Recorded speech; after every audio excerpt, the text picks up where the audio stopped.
তো আমরা অলরেডি জেনেছি যে আমরা একটা চিকিৎসা পদ্ধতি নিয়ে কথা বলবো, রাইট?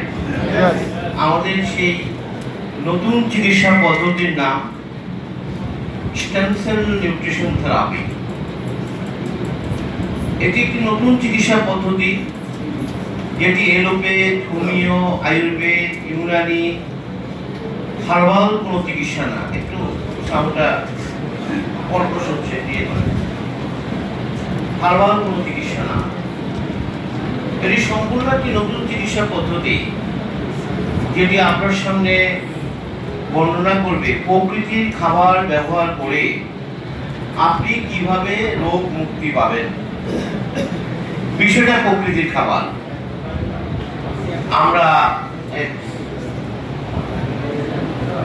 আমরা প্রকৃতির খাবারকে কেন ফোকাস করছি, সামনে নিয়ে আসলাম এই কারণে এখন আমাদের যে ভাবনা, আমরা যেটা ভাবি খাবার দাবার খাবো, ভালো থাকবো, অসুখ বিসুখ হলে আমরা কি খাবারের কথা বলি না ডাক্তারের কথা বলি? আমরা কিন্তু তখন সকলে বলি যে যত তাড়াতাড়ি পারো ডাক্তার দেখাও, দেরি করো না, দেরি করলে রোগটা বেড়ে যাবে।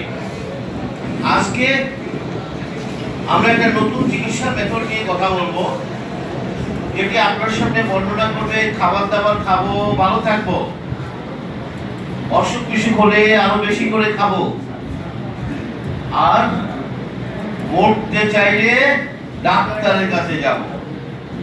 ভয় পেয়ে গেলেন? ভয় পাওয়ার কথা, কারণ আমরা সকলে জানি অসুখ হলে কার কাছে যেতে হবে, আর উনি বলছে মরতে চাইলে ডাক্তারের কাছে যেতে হবে। ভয় পাওয়ার তো কথা। হ্যাঁ, আমি দায়িত্ব নিয়ে বলছি, আমাদের কোনো অসুখ বিসুখ ছিল না। আমাদের অসুখ বিসুখের শুরু হয়েছে আপনি যখন ডাক্তার দেখিয়েছিলেন। আসুন আজকে এই বিষয়ের উপরে আমরা একটা প্রোগ্রাম দেখব। আপনারা ইতিমধ্যে শুনেছেন যে এই প্রোগ্রামগুলো আমেরিকার বিভিন্ন ইউনিভার্সিটি কলেজে এই প্রোগ্রামগুলো তাদের স্টুডেন্টদের পড়ার জন্য নির্বাচন করেছে। আর যারা আমার সম্পর্কে বিস্তারিত জানতে চান, just you go to Google, type doctor Shibendra Karmakar, Google আপনাকে বিস্তারিত তথ্য দেবে। তো আসুন আমরা প্রোগ্রামটি দেখব। প্রোগ্রামটি শুরুর আগে আমি দুটো পয়েন্ট ঠিক করে নেব যেটি নিয়ে আলোচনাটা চলবে। প্রথম পয়েন্ট, আমরা এখন অসুস্থ হলে কার কাছে যাই? কথা বলবো ডাক্তার। তিনি একজন ডাক্তার, তিনি মিনিমাম এমবিবিএস পাস। আমরা অসুস্থ হলে ডাক্তারের কাছে যাব, তাতে আমাদের কোনো নিষেধ নেই। কিন্তু আজকে আমরা কিছু ভুল তথ্য সংশোধন করব। সেটি কি? ডাক্তাররা রোগীদের প্রেসক্রিপশনে কি খেতে দেন? আমরা সকলে বলি তিনি কিছু মেডিসিন খেতে দিয়েছেন, রাইট? আজকে ডাক্তার দেখিয়েছিলাম, কিছু মেডিসিন খেতে দিয়েছেন। আজকে থেকে এই তথ্যগুলি সংশোধন করতে হবে। ডাক্তাররা রোগীদের প্রেসক্রিপশনে কখনোই মেডিসিন লিখেন না, তিনি লিখেন ড্রাগস। কি লিখেন? ড্রাগ এবং মেডিসিন এক জিনিস নয়, অনেক পার্থক্য। তার মধ্যে প্রধান পার্থক্য হচ্ছে ড্রাগ মানুষের তৈরি, মেডিসিন প্রকৃতির তৈরি। ড্রাগের কোনো রোগ নিরাময় ক্ষমতা নেই, মেডিসিনের রোগ নিরাময় ক্ষমতা আছে। জোরে একটা হাত দাঁড়িয়ে যায়। এই যে অসুস্থ মানুষগুলো দিনের পর দিন, বছরের পর বছর বড় বড় ডাক্তার দেখিয়ে দেড় বিদেশ ঘুরে কি খাচ্ছে? চিকিৎসা বিজ্ঞান কোথাও সমর্থন করে না ড্রাগ দিয়ে রোগ ভালো হয়। বুঝতে তো পারছেন কি ভয়ঙ্কর বিপজ্জনক অবস্থায় মানুষগুলো দাঁড়িয়ে আছে? চিকিৎসা বিজ্ঞান কিন্তু সমর্থন করে না। তাহলে আমাদের আজকে আলোচনা কি নিয়ে হবে? ড্রাগ না মেডিসিন? আমরা ড্রাগ নিয়ে কোনো কথা বলবো না। এটা ডাক্তার এবং রোগীর ব্যাপার। অর্থাৎ আপনি যদি রোগী হিসেবে জীবনযাপন করতে চান, আপনাকে অবশ্যই ডাক্তারের পরামর্শে ড্রাগ সেবন করতে হবে। কথাগুলো বুঝে নেওয়ার চেষ্টা করবেন। অনেক বড় আলোচনা, আমরা অল্প সময় অনেক কথা বলবো। তাহলে অসুস্থতার সাথে জীবনযাপন করতে চাইলে কার সাথে পরামর্শ করতে হবে? ডাক্তারের সাথে পরামর্শ করে ডাক সেবন করতে হবে। আর আপনি যদি সুস্থতার সাথে জীবনযাপন করতে চান, আপনাকে মেডিসিনের পরামর্শে চলতে হবে। জোরে একটা হাততালি চাই, মেডিসিনের পরামর্শ করতে হবে। তাহলে আজকে আমাদের আলোচনা কি নিয়ে হবে? আমরা ড্রাগ নিয়ে কোনো কথা বলবো। এটা ডাক্তারের রোগীর ব্যাপার, তারা বুঝবে। Message clear? সেকেন্ড পয়েন্ট, আমরা একটা চ্যালেঞ্জ ছুড়ে দিয়েছি কি আমরা বলছি একটি ন্যাচারাল প্রোডাক্ট খেলে অনেক লোক ভালো হয়ে যায়, তাই তো শুনেছেন নাকি? প্রশ্ন, এই সর্বাধুনিক চিকিৎসা বিজ্ঞানের যুগে এই বক্তব্য কতটুকু সমর্থনযোগ্য? কেননা আমরা যেখানে জানি প্রতিটি রোগের জন্য আলাদা ডাক্তার, আলাদা হাসপাতাল, আলাদা চিকিৎসা পদ্ধতি, আর আপনি বলছেন একটি প্রোডাক্ট খেলে সব রোগ ভালো হয়ে যাবে। এটা তো কবিরাজি কথা। এই কথা কারা বলে? কবিরাজরা বলে। তাহলে আমরা কি কবিরাজ? আজকে আমরা দায়িত্ব নিয়ে এসেছি। আজকে আমরা দেখিয়ে দেব একটি প্রোডাক্টে সব রোগ ভালো করে দিতে পারে। জোরে একটা হাততালি চাই।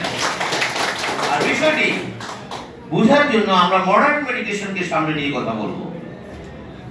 মডার্ন মেডিকেশনের কনসেপ্ট হচ্ছে one body, many doctors, many drugs. দেওয়া কয়টা? ডাক্তার কতজন? ওনারা আমাদের দেহটাকে ভাগ করে নিয়ে আমরা রোগীরা আছি বিপদের মধ্যে। কথা ঠিক আছে কিনা বলেন? হার্টের ডাক্তার, কিডনির ডাক্তার, মানে ডাক্তারের হার্টের ডাক্তার, মাথার ডাক্তার, ডাক্তারে সব বডি ভরে গেছে। আমরা রোগীরা বিপদে আছি, কোন ডাক্তার দেখাবো? আসুন না, আজকের এই আলোচনা থেকে আমরা এটি যদি দেখিয়ে দিতে পারি, দেহ একটা, ডাক্তার একজন, মেডিসিন একটা, হাততালি দিয়ে আজকে আমরা দেখিয়ে দেব এক দেহে অনেক কোনো ডাক্তারের প্রয়োজন নেই, এক দেহে অনেক কোনো মেডিসিনের প্রয়োজন নেই। আজকে আমরা এই আলোচনা দেখিয়ে দেব। আমি এখানে মেডিসিনের যে ডেফিনিশনটা দেব, এটি শুধু লিভিং গ্লোবালের প্রোডাক্ট না। আমার মেডিসিনের ডেফিনিশন হবে প্রকৃতির খাবার। আপনি সকাল থেকে রাত পর্যন্ত যত খাবার খাবেন, সব খাবারকে মেডিসিনে রূপান্তর করতে হবে। খাবারে যে মেডিসিন হতে পারে, এটি প্রথম বলেছিলেন হিপোক্রেটস। হিপোক্রেটসকে বলা হয় ফাদার অফ মেডিসিন। আজ থেকে 2500 বছর আগে প্রাচীন গ্রিসে তার জন্ম হয়েছিল। চিকিৎসা বিজ্ঞানে অবদানের জন্য তাকে স্বীকৃতি দেওয়া হয় ফাদার অফ মেডিসিন। তিনি একটা কথা বলতেন, যে খাবার খেলে রোগ সারে সেই খাবারই আপনার দেহের জন্য মেডিসিন। কিন্তু তিনি যখন এই কথাগুলি বলতেন, সেটি প্রমাণ করার জন্য আধুনিক কোন চিকিৎসা বিজ্ঞানের সূচনা হয়নি। ফলে বিজ্ঞানের দৃষ্টিতে সেগুলি প্রমাণ করা যায়নি। কিন্তু আজকের আধুনিক সায়েন্স হিপোক্রেটসের বক্তব্য সমর্থন করে। আমাদের আজকের আলোচনা হবে আধুনিক বিজ্ঞানের আলোকে। Message clear? হিপোক্রেটসের সময়ের আলোচনা আমাদের ভালো লাগবে না, কারণ সেখানে কোনো সায়েন্স নেই। তাহলে আসুন আমরা প্রোগ্রামটি দেখব। আমি আপনাদের সামনে একটা স্লাইড প্রেজেন্টেশন শো করব, যেটি একটি আলোচনার সাথে আরেকটি আলোচনার যোগসূত্র রয়েছে। আমি চেষ্টা করব 1 ঘন্টার ভিতরে আলোচনাটা শেষ করতে।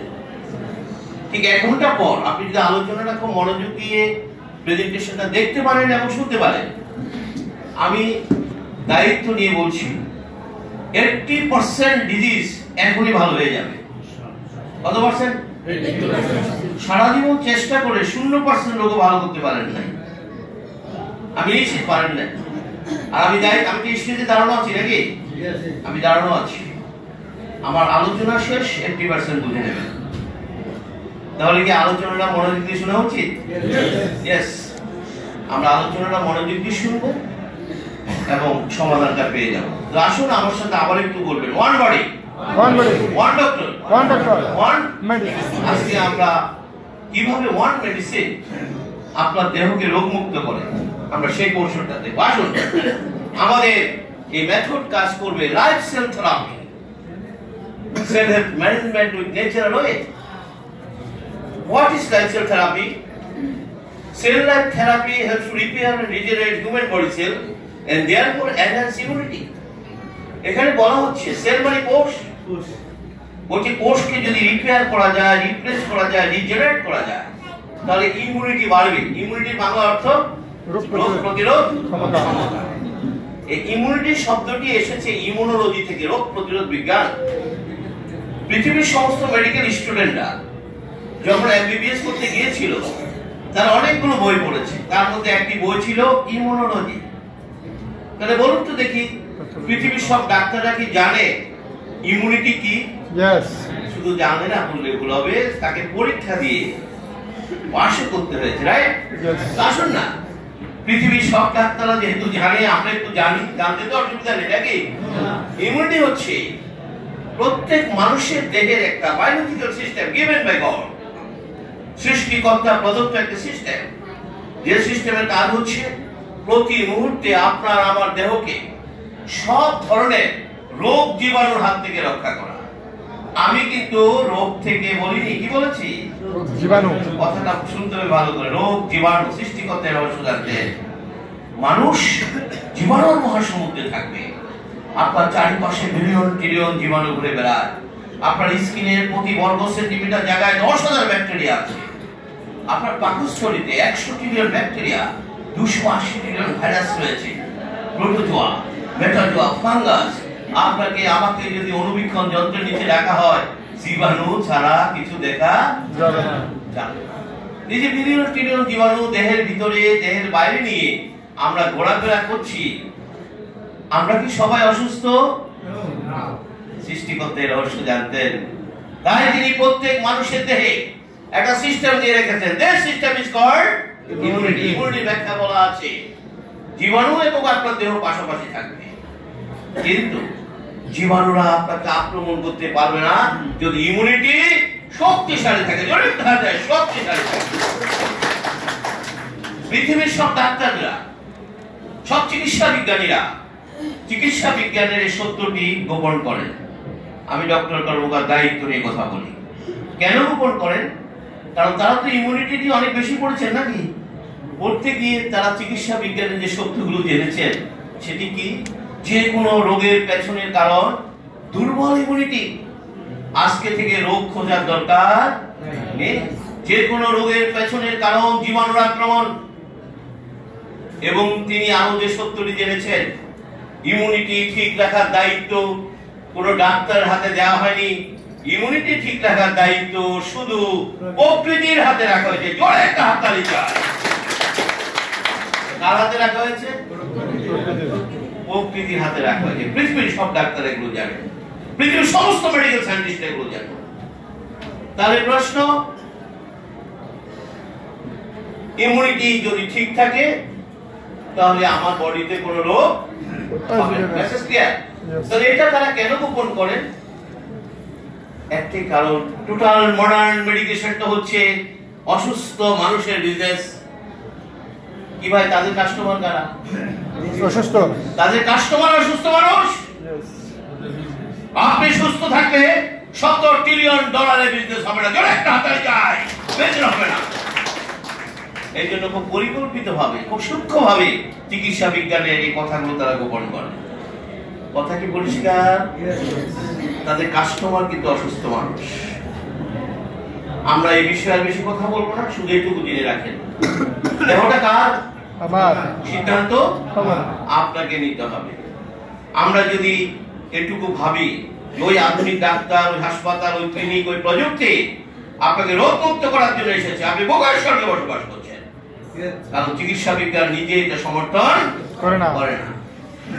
Message clear? ইয়েস। তাহলে কার ইমিউনিটি বাড়াতে হবে? সেলের। আসুন আমরা একটু দেখি সেল কি, যার ইমিউনিটি বাড়াবে আপনি রোগ মুক্ত থাকবেন। Cell is standard. Our body comprises of 100 trillion of cells as like as bricks. একটা বিশাল বিল্ডিং যেভাবে ইটের পর ইটের গাঁথনি দিয়ে তৈরি, ঠিক আপনার আমার দেহ কি দিয়ে তৈরি? সেল দিয়ে তৈরি। প্রতিটি সেল টাইনি লাইফ, ক্ষুদ্র জীবন। তাহলে আমরা কি বলতে পারি আমাদের দেহটি 100 ট্রিলিয়ন জীবনের একটা ইউনিট? কি বললে কি ভুল হবে? তাহলে আমার হার্ট কি দিয়ে তৈরি? কিডনি কি দিয়ে তৈরি? Everything comprises of cell. তাহলে আপনার আমার বডিতে যদি কোনো রোগ হয়, সেটি কোথায় হয়েছে? চিকিৎসাটা কোথায় দিতে হবে? পৃথিবীর সমস্ত মেডিকেল স্টুডেন্টরা যখন এমবিবিএস করতে গিয়েছিল, প্রথম যে শব্দটির সাথে তার পরিচয় ঘটেছিল সেটি ছিল কি? সেল। তিনি সেল নিয়ে কিন্তু মেডিকেল সায়েন্স পড়া শুরু করেছেন। তিনি সেল নিয়ে পড়তে গিয়ে চিকিৎসা বিজ্ঞানে যে সত্যটি প্রথমে জেনে গেছেন, কোষের চিকিৎসার দায়িত্ব কোনো ডাক্তারের হাতে দেওয়া হয়নি, কোষের চিকিৎসার দায়িত্ব শুধু প্রকৃতির হাতে রাখা হয়েছে। জোরে একটা হাত আছে, সব ডাক্তার এগুলো জানেন, পৃথিবীর সমস্ত মেডিকেল সায়েন্টিস্ট এগুলো জানেন। তাহলে বলুন তো দেখি, উনি কিসের ডাক্তার? নো, হার্টের অনেক বড় ডাক্তার, কিডনির অনেক বড় ডাক্তার, চোখের অনেক বড় ডাক্তার। আচ্ছা, আমার সমস্যা কি হার্টের কোষে? হার্টের কোষে। আমার সমস্যা কি চোখে না চোখের কোষে? চোখের কোষে। আমার সমস্যা কিডনিতে না কিডনির কোষে? কিডনি কোষে। ফাংশনাল। বলুন তো দেখি, আসলে কি আমরা চিকিৎসাটা পাচ্ছি? আমরা যে চিকিৎসা পাচ্ছি না, এটা প্রমাণও কিন্তু আমাদের হাতে। এই যে এত আধুনিক ডাক্তার, এত আধুনিক হাসপাতাল, এত আধুনিক চিকিৎসা পদ্ধতি, পরিসংখ্যান বলছে মানুষ ভয়াবহ কঠিন কঠিন রোগে আক্রান্ত। জোরে একটা হাতার যায়, কঠিন কঠিন রোগে আক্রান্ত। উত্তর কিন্তু আমাদের হাতে। সমস্যাটা কোথায়? সমস্যাটা কোষের চিকিৎসার দায়িত্ব ডাক্তার হাতে দেওয়া হয়। ভবিষ্যতে চিকিৎসা পদ্ধতি হয়তো আরো আধুনিক হবে। আমরা যেটা যদি ক্যান্সারের চিকিৎসাটা আরো আধুনিক হতো, ওই চিকিৎসাটা আর চিকিৎসা আরো আধুনিক হবে, কিন্তু আপনি সুস্থ থাকতে পারবেন না। আমরা কি উত্তরটা পেয়েছি কেন? কারণ আমার সমস্যাটা কোথায়? কোষের চিকিৎসার দায়িত্ব ডাক্তার হাতে নেই। ডাক্তার যায়, এটা শুধু প্রকৃতির হাতে রাখবে। তো চিকিৎসা পদ্ধতির উন্নতি হলে আপনার কোনো লাভ নেই। কথাগুলি কি বোঝা যাচ্ছে তো নাকি? আসুন, আমরা পেয়ে গেছি আমাদের সমস্ত সমস্যার জায়গা কোথায়। আমাদের কোনো ডায়াগনোসিসের প্রয়োজন নেই, আমাদের কোনো ল্যাব টেস্টের প্রয়োজন নেই। আমরা কিন্তু জেনে গেছি সমস্যা কোথায়। সুতরাং চিকিৎসাটা চলবে কোথায়? একদম সহজ হিসাব। আসুন, আমরা একটু দেখবো আমরা রোগী হলাম কিভাবে। আমরা কিন্তু হঠাৎ করে রোগী হইনি, কিন্তু আমরা ধীরে ধীরে রোগী হয়েছি, রাইট? আমাদের প্রথম অসুস্থতা ছিল এরকম, শরীরটা কেমন যেন একটু ম্যাজমেজ করে। কি ভাই, কথা ঠিক আছে কিনা? কেমন যেন একটু ভার ভার লাগে। সকলে মিলে কি বললো? তাড়াতাড়ি ডাক্তার দেখাও, দেরি করো না, দেরি করলে রোগটা বেড়ে যায়। আমরা এমন একটা সমাজ ব্যবস্থা, ডাক্তার নির্ভর সমাজ ব্যবস্থা তৈরি করেছি, আপনি অসুস্থ হওয়ার পর যদি ডাক্তার না দেখান, আপনাকে সবাই গালমন্দ করবে। কেমন মানুষ দেখো, অসুখ নিয়ে ঘুরে ডাক্তার দেখায় না। এবার কথা ঠিক আছে কিনা? আমরা বাচ্চা যদি একটু হাসি দেয়, স্বামী স্ত্রী ঝগড়া শুরু হয়, তুমি বাচ্চা থেকে এত ডাক্তার দেখায় না। অর্থাৎ সুপরিকল্পিত ভাবে ডাক্তার নির্ভর একটা সমাজ ব্যবস্থা বানানো হয়েছে। বুঝতে তো পারছেন? ওই $1 বিলিয়ন বিজনেসকে ঠিক রাখার জন্য ডাক্তার চাই, $1 বিলিয়ন মাথার মধ্যে ঢুকিয়ে রেখেছে। ভালো কথা, আমরা তো ডাক্তার দেখাতে নিষেধ করিনি। আপনি ডাক্তার দেখান, এরপর কি হলো? খুব মনোযোগ দিয়ে কথাগুলো শুনতে হবে।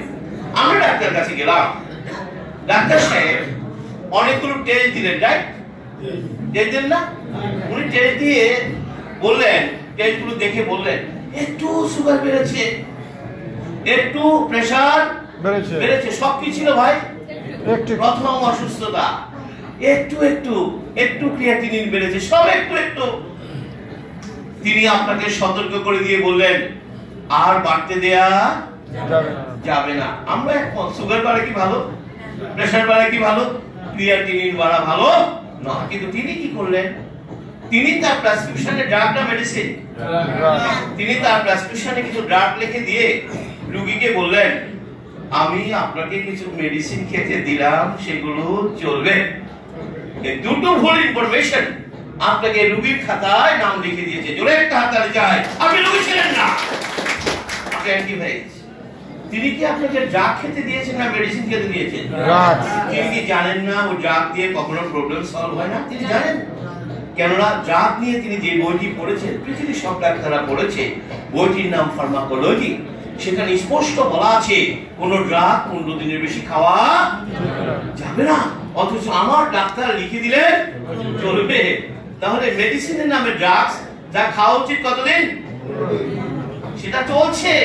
আর আমার রোগীরা কিন্তু বলছে আমার সকল প্রবলেম, রোগী কিন্তু স্যাটিসফাই। রোগীরা এভাবে গল্প করে, জানেন কত বড় ডাক্তার, অ্যাপয়েন্টমেন্ট পাওয়া যায় না, আমি আমার সচিব বন্ধুকে দিয়ে অ্যাপয়েন্টমেন্ট নিয়েছি, ওনার দেওয়া ওষুধ খাওয়ার পর আমি এখন পুরা সুস্থ। এই মেসেজ তার বন্ধু বান্ধব আত্মীয় স্বজন সবাইকে দিয়ে বেড়াবে। কথাটা ঠিক আছে কিনা বলেন? সবাইকে দেখো অনেক বড় ডাক্তার, ওনার ওষুধ খাওয়ার পরে এখন সুস্থ আছি, ভালো আছি। দিন যত যায় ড্রাগের পরিমাণ বাড়তে থাকে। শুরু করছে 2টা দিয়ে, এখন 14টা খায়। কথা ঠিক আছে কিনা বলেন? শুরু করছে কটা দিয়া, এখন কটা খায়? আগে এক বেলা খেত, এখন কয় বেলা খায়? রোগী কিন্তু বলে খুব ভালো আছি। এই গত সপ্তাহে সিঙ্গাপুর গিয়েছিলাম, ব্যাংকক গিয়েছিলাম, ঢাকা মেডিকেলের বড় প্রফেসর দেখিয়েছিলাম, ওনার ওষুধ খাওয়ার পর নতুন করে উনি আমাকে 3টা ওষুধ লিখেছে, খাওয়ার পর আরো ভালো আছি। আমার রোগীরা কেউ খারাপ নেই। দিন যত যায় ড্রাগের পরিমাণ বাড়তে থাকে, একটা পর্যায়ে ড্রাগ আর কাজ করে না। আমার মনে হয় এই কথাগুলি প্রতিটি ঘরের কথা, জোরে একটা হাতে যায় ড্রাগ আর কাজ করে। 8-10 বছর ড্রাগ আর কাজ করে না। আপনি তো আর বসে থাকবেন না, আপনার শারীরিক সমস্যা। এবার আপনি আবার ডাক্তার দেখালেন, এবার ডাক্তার সাহেব টেস্ট করে বলছে আপনার তো লিভার ড্যামেজ, আপনার কিডনি ড্যামেজ, আপনার হাই প্রেসার। প্রথম দিন কি বলেছিল ভাই? আরে কথা বলেন না কেন? প্রথম দিন অল্প, এখন কি বলছে? আমার নাই, আমার সব ড্যামেজ। কেন এরকম হলো? কেন রোগীরা জানতে পারেনি তার বডিতে কি চলছে? আপনি যতবারে তাকে জিজ্ঞেস করেছেন ততবারে বলেছে ভালো আছে। এখন এমন অবস্থা হয়েছে, যায় অবস্থা, ভালো তো নাই, কি অবস্থা? কেন এরকম হলো? কেন রোগী জানতে পারেনি তার বডিতে কি চলছে 10 বছর ধরে? উত্তরটা আমাদের হাতে। আসুন আমরা একটু জেনে নেই কেন আমরা জানতে পারিনি। দেহটা কি দিয়ে তৈরি? কোষ দিয়ে তৈরি। আমাদের কোষের একটা ক্যারেক্টার হচ্ছে, কোষ যখন অসুস্থ হয় সেটা মেসেজ পাঠায় ব্রেইনে। আমাদের কোষের প্রধান অসুস্থতার নাম হচ্ছে পেইন। কি ভাই রোগীরা কি নিয়ে কথা বলে? সব কিছুতে ব্যথা। ব্যথাকে বলে অসুস্থ কোষের কান্না। এভাবে হাসি কাশি জ্বর বমি বমি ভাব সমস্ত কিছু অসুস্থ কোষের কান্না। আর সেই মেসেজটা কোথায় পাঠায়? ব্রেইনে পাঠায়। কিভাবে পাঠায়? আপনার ব্রেইনের সাথে সারা বডি দেহ কোষের নার্ভ ফাইবার দিয়ে কানেক্টেড। এখানে যেরকম প্রতিদিন ফ্যান লাইট ইলেকট্রিক ওয়্যার দিয়ে কানেক্টেড, আপনার ব্রেইনের সাথে সমস্ত কোষের নার্ভ ফাইবার দিয়ে কানেক্টেড। আপনার দেহের এই নার্ভ ফাইবার গুলিকে যদি লম্বা করা হয় এর দৈর্ঘ্য হবে 90,000 কিলোমিটার। এই জন্য তো একটা সুই ফুটলে আমরা কি এর পথে একটা পেটটা কামড় দিল, এর পথে কিভাবে সাথে সাথে সে নার্ভ সিস্টেম দিয়ে মেসেজটা কোথায় পাঠিয়ে দেয়? ঠিক একই ভাবে আপনার অসুস্থ কোষ তার অসুস্থতার সংবাদ একই পদ্ধতিতে কোথায় পৌঁছে দেয়? আপনি যখন ডাক্তার দেখিয়েছিলেন ডাক্তারের কাছে কার কথাগুলো বলেছিলেন? ব্রেন যা যা বলে ডাক্তার আমার এই প্রবলেম, আমার এই প্রবলেম, এই প্রবলেম, কি কথা ঠিক আছে কিনা? আমরা ডাক্তারের কাছে এই কথাগুলি ব্রেন যা যা বলছে তাই বলছি। আমাদের ডাক্তার এবং রোগীদের মাঝে একটা মান অভিমান চলে। রোগীদের অভিযোগ ডাক্তার কথা শুনে না, ডাক্তার সময় দেয় না। রোগীদের প্রত্যাশা ডাক্তার তাকে একটু সময় দেবে, কিন্তু ডাক্তাররা দেয় না এবং বলে হ্যাঁ বলেন শুনছি, আসলে শুনে না। এটি ডাক্তারেরও কোনো দোষ নেই, কেননা তিনি তো জানেন সমস্যাটা কোথায়। জোরে একটা হাততালি চাই। তিনি তো মেডিকেল সায়েন্স পড়েছেন, আপনারা বলেন নাই। তিনি কি জানেন না সমস্যাটা কোথায়? আপনার কোষ এত অসুস্থ, আপনাকে যদি বলতে দেয়া হয় সারা রাত আপনি বলবেন, অন্য কেউ বলতে পারবেন না। ওনার তো টার্গেট 200 রোগী দেখবে, কেমনে দেখবে? আর শুনিবার লাভ হবে কি? উনি তো জেনেই গেছেন সমস্যা কোথায়, তিনি তো জেনেই গেছেন। সুতরাং আপনার কথা শুনিও বা লাভ কি? এত প্রত্যাশা নিয়ে আপনি ডাক্তারের কাছে গেলেন, তার তো কিছু একটা করা উচিত নাকি? এই জন্য আধুনিক ডাক্তাররা রোগীদের সাথে যে চিকিৎসা পদ্ধতি অনুসরণ করে সেই চিকিৎসা পদ্ধতির নাম হচ্ছে ড্রাগ মেডিকেশন। আজকে ভালো করে কথাগুলি শুনে নেবেন। কি মেডিকেশন? ডাক্তাররা রোগীদের সাথে যে চিকিৎসা পদ্ধতি অনুসরণ করে এই চিকিৎসা পদ্ধতির নাম ড্রাগ মেডিকেশন। ড্রাগ হচ্ছে কতগুলো সিনথেটিক কেমিক্যাল যেটা ল্যাবে বসে তৈরি করা হয়। পৃথিবীর বড় বড় স্থানে ল্যাব স্থাপন করা আছে, সেখানে বড় বড় সায়েন্টিস্টরা বসে আছে, অ্যানাটমিস্ট, ফিজিওলজি, বায়োলজি, ফার্মাসিস্ট। তাদের পেছনে ফার্মাসিউটিক্যাল কোম্পানিগুলো বিলিয়ন বিলিয়ন ডলার ব্যয় করে। তাদের কাজ কি? তারা খুঁজে বের করে কোন কোষ কিভাবে ব্রেইনে মেসেজটা পাঠালো, এটাই তাদের কাজ। এবং তারা সেগুলো খুঁজে বের করে তার বিপরীতে ল্যাবে কিছু ড্রাগ ফর্মুলা করে, সিনথেটিক কেমিক্যাল ফর্মুলা করে। কেমিক্যালগুলোর মূল কাজ হচ্ছে ওই কোষগুলোর সাথে ব্রেনের যোগাযোগ বিচ্ছিন্ন করে। বিষয়টা এরকম, এই ফ্যানগুলো চলছিল, এই ফ্যানগুলো বন্ধ করা হয়েছে একটা নির্দিষ্ট সুইচের মাধ্যমে না? ঠিক আপনার দেহ কোষ একটা নির্দিষ্ট সুইচের মাধ্যমে ব্রেনের সাথে যোগাযোগটা করে। আমি যদি বিজ্ঞানের ভাষায় বলি সেই সুইচগুলোকে বলা হয় রিসেপ্টর। যদি আমি বিজ্ঞানের ভাষায় বলি, বিজ্ঞানীরা সেই রিসেপ্টরগুলো খুঁজে বের করে এবং তার বিপরীতে কিছু ড্রাগ ফর্মুলা করে। আসলে ড্রাগের মূল কাজ হচ্ছে সেই রিসেপ্টরগুলোকে লক করে দেওয়া, সে যাতে কোনো মেসেজ পাঠাতে না পারে।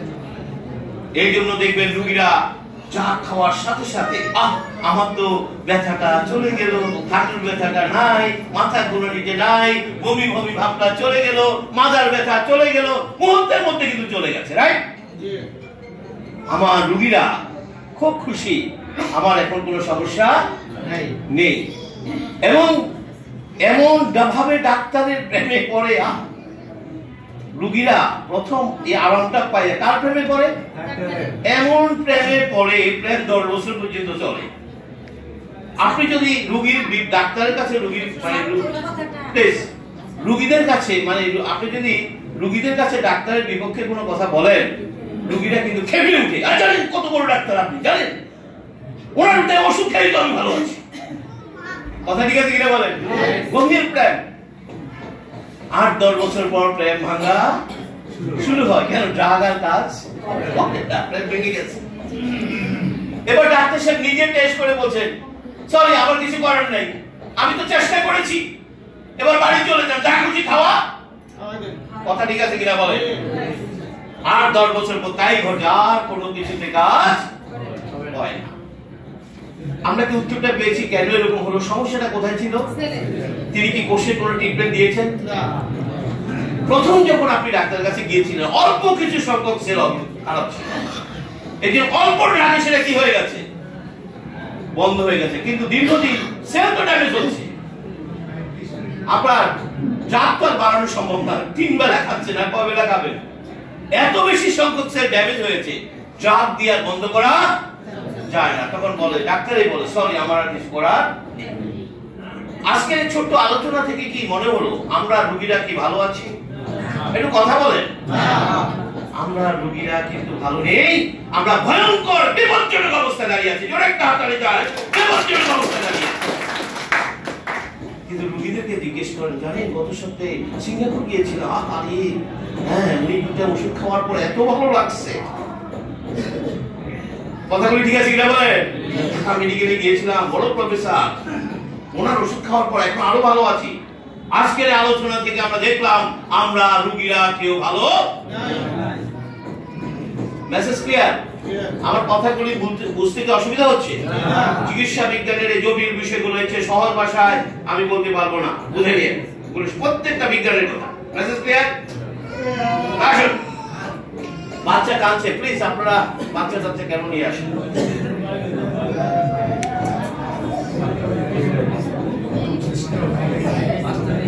আচ্ছা আসুন, আমরা এতক্ষণ এই এতটুকু আলোচনা বুঝে গেলাম সমস্যাটা কোথায়।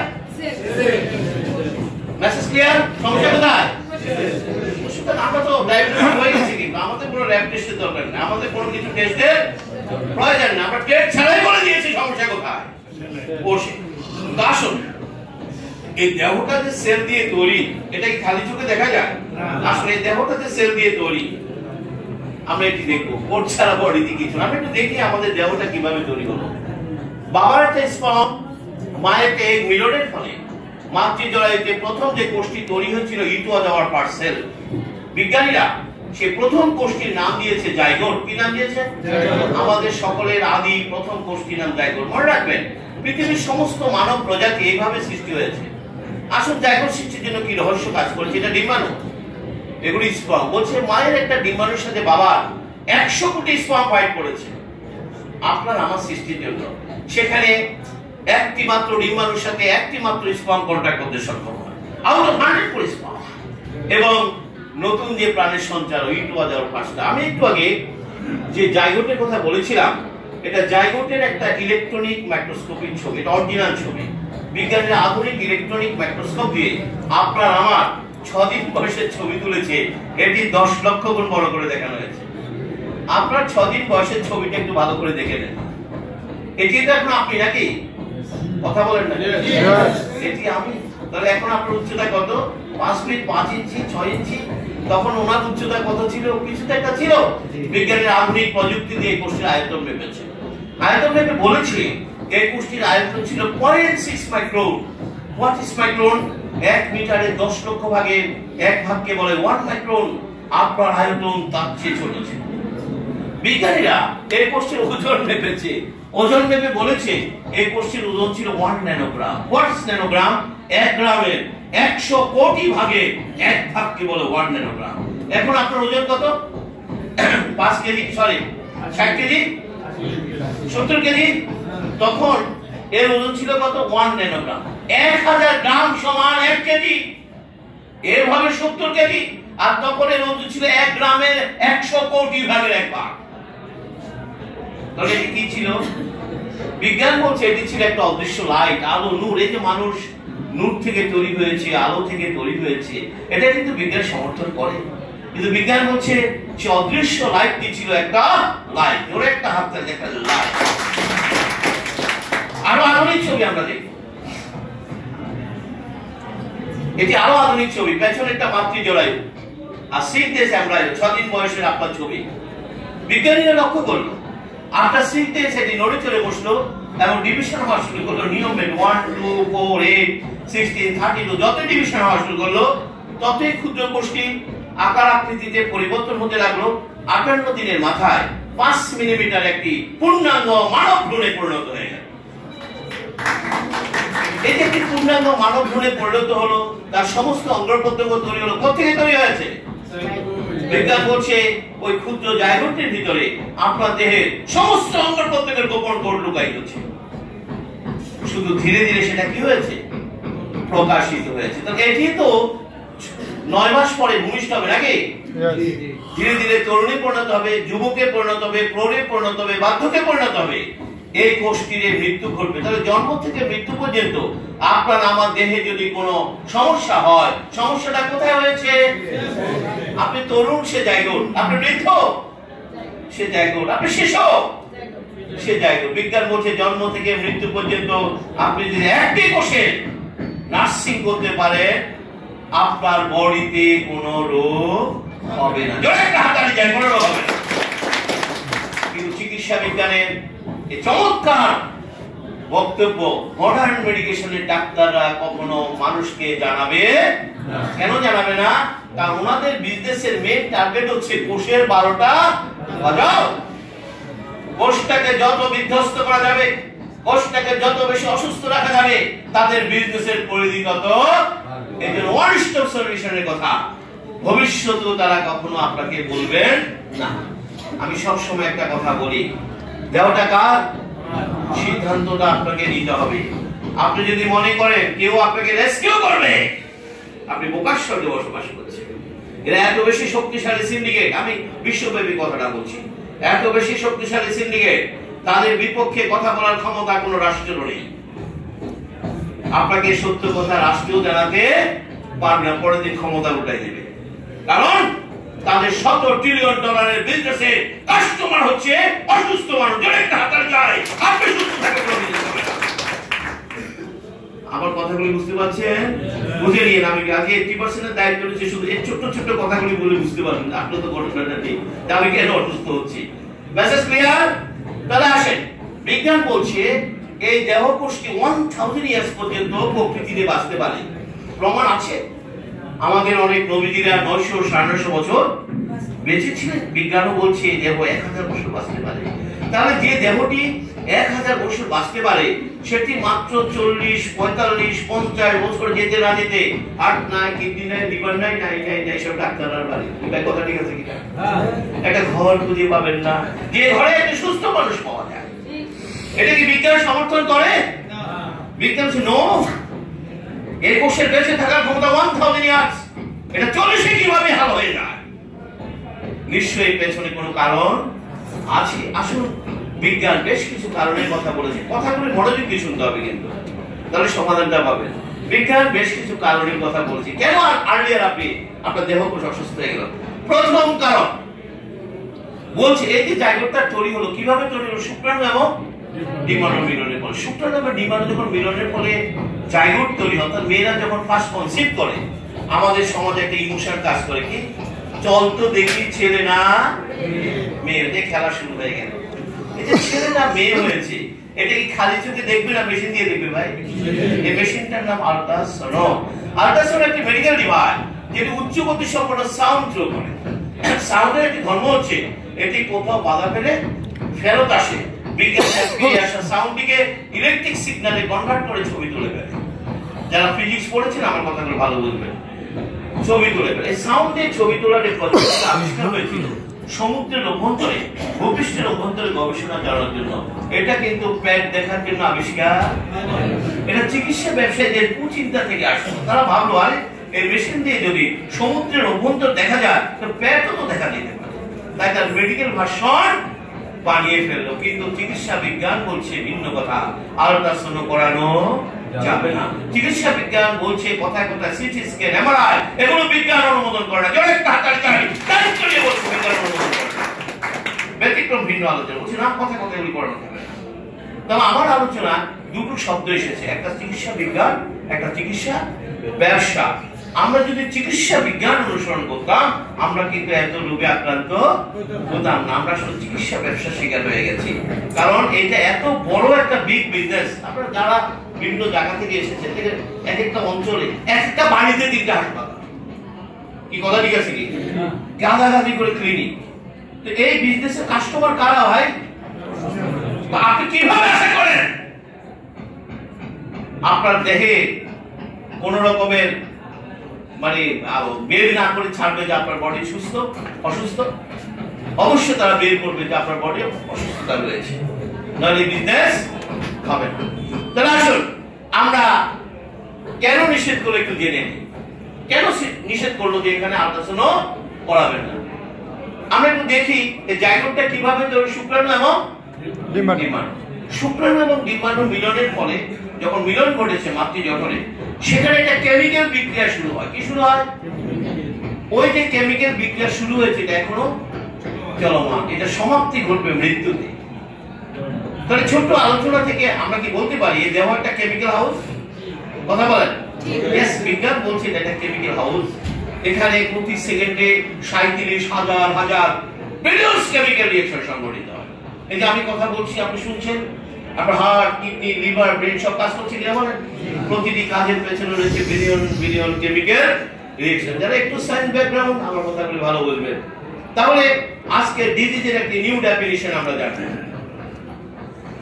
রোগের একটা নতুন ডেফিনিশন জানবো। ডিজিজ হচ্ছে ডিসঅর্ডার অফ কেমিক্যাল রিঅ্যাকশন। এই যে হঠাৎ করে হাসি কাশি জ্বর বমি বমি ভাব ব্যথা, মানে কি হঠাৎ করে আপনার কেমিক্যাল রিঅ্যাকশন গুলো কি হয়ে গেছে? ডিসঅর্ডার হয়ে গেছে। হিলিং হচ্ছে এটি আমার অর্ডার হয়ে গেছে। বিজ্ঞান বলছে আপনার আমার দেহে 99% কেমিক্যাল ডিসঅর্ডার নিজে নিজে ঠিক হয়ে যায়। জোরে একটা হাততালি দেন। নিজে নিজে 1% কেমিক্যাল ডিসঅর্ডার যেটির নাম ক্যান্সার, যেটি বলে আর রেহাই নাই। কিন্তু 1% কেমিক্যাল ডিসঅর্ডার কেন হয় জানেন? 99% ভুল ট্রিটমেন্টের কারণে 1% এ চলে গেছে। তো সুতরাং এই যে হঠাৎ করে হাসি কাশি জ্বর বমি বমি ভাব ব্যথা, এগুলো ডিসঅর্ডার অফ কেমিক্যাল রিঅ্যাকশন। আচ্ছা, এগুলি শুরু হওয়ার পরে আপনি কার কাছে গেলেন? ডাক্তারের কাছে গেলেন। ডাক্তারের কাছে গেলেন, হাসপাতালে গেলেন, এটি তো সত্য। ডাক্তারের কাছে যাওয়ার পর প্রবলেমটি চলে গেছে, তা তো মিথ্যা নয় নাকি? সমস্যাটা চলে গেছে। আচ্ছা, এই ছোট্ট আলোচনা থেকে কোথাও মনে হয়েছে সমস্যাটা ডাক্তার দূর করেছেন? সমস্যাটা কিন্তু নিজে নিজে চলে গেছে। ক্রেডিটটাকে নিয়ে গেল ক্রেডিট, কিন্তু নিয়ে গেল ডাক্তার। আপনার ডাক্তারকে প্রশ্ন করেন। আপনার যদি সাহস থাকে, আমি আপনাকে বললাম, আপনার ডাক্তারকে প্রশ্ন করেন যে ডাক্তার সাহেব আমার সমস্যাটা গেল কিভাবে? তিনি কিন্তু বলবেন, অনেস্টলি বলবেন, আই ডোন্ট নো, আমি জানি না। আমি তো আপনাকে প্যারাসিটামল খেতে দিয়েছি, আমি তো আপনাকে সেপ্লো খেতে দিয়েছি, আমি তো আপনাকে অ্যান্টিবায়োটিক খেতে দিয়েছি। এগুলি ড্রাগ না মেডিসিন? আর কথা বলেন না, ড্রাগ না মেডিসিন? উনি কি ড্রাগের ডেফিনিশন জানেন না? তিনি তো জানেন এই ড্রাগগুলো শুধু সিম্পটম বন্ধ করেছে। রোগ কিভাবে ভালো হলো? উত্তর কিন্তু আমরা জেনে গেছি, রোগ কিন্তু নিজে নিজে ভালো হয়ে গেছে।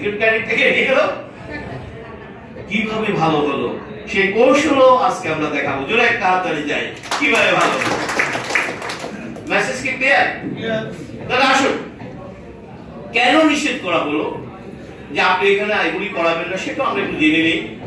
বলছে এটি যখন কেমিক্যাল বিক্রিয়া শুরু হয় এবং সেই কেমিক্যাল বিক্রিয়ার মাধ্যমে এটাকে বলা হয় মিউটেশন, আমি যদি বিজ্ঞানের ভাষা বলি, সেই মিউটেশন করে করে আপনার অঙ্গ প্রত্যঙ্গ বানাচ্ছে, হার্ট, কিডনি, লিভার, ব্রেইন, এগুলি তৈরি করছে কেমিক্যাল বিক্রিয়ার মাধ্যমে।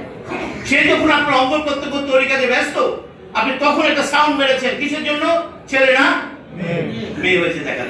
এই যে সাউন্ড করার সাথে সাথে অসংখ্য কেমিক্যাল বিক্রিয়া চেঞ্জ হয়ে গেছে। যারা কেমিস্ট্রি পড়েছেন তারা ভালো বুঝবেন, যে কোনো কেমিক্যাল বিক্রিয়ার ভিতরে বাইরে থেকে সাউন্ড, হিট অথবা কোনো ক্যাটালিস্ট অ্যাড করলে কেমিক্যাল বিক্রিয়াটি চেঞ্জ হয়ে যায়। এই যে বারবার সেখানে সাউন্ড দেওয়া হচ্ছে, যেমন মেয়েরা কি করে কনসিভ করার পর পাইলেট প্যাটের সাথে আলট্রাসাউন্ড মাইজা রাখে, কথা ঠিক আছে কিনা, চল তো দেখি কেমন আছে, একটু দেখে আসি। এই যে দেখলেন, আপনি কিভাবে দেখলেন? আপনি সাউন্ড দিয়ে দেখলেন।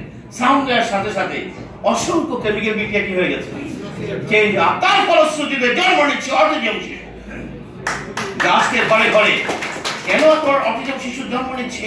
হাতে ছিদ্র নিয়ে শিশুর জন্ম হচ্ছে, অনেক জটিল জটিল রোগ নিয়ে শিশুর জন্ম হচ্ছে, অঙ্গহানি নিয়ে শিশুর জন্ম হচ্ছে। কেন হলো? কারণ সে যখন অঙ্গ প্রত্যঙ্গ তৈরি কাজে ব্যস্ত, তখন বারবার আপনি বাইরে থেকে বিভিন্ন এক্সপোজার প্রয়োগ করেছেন।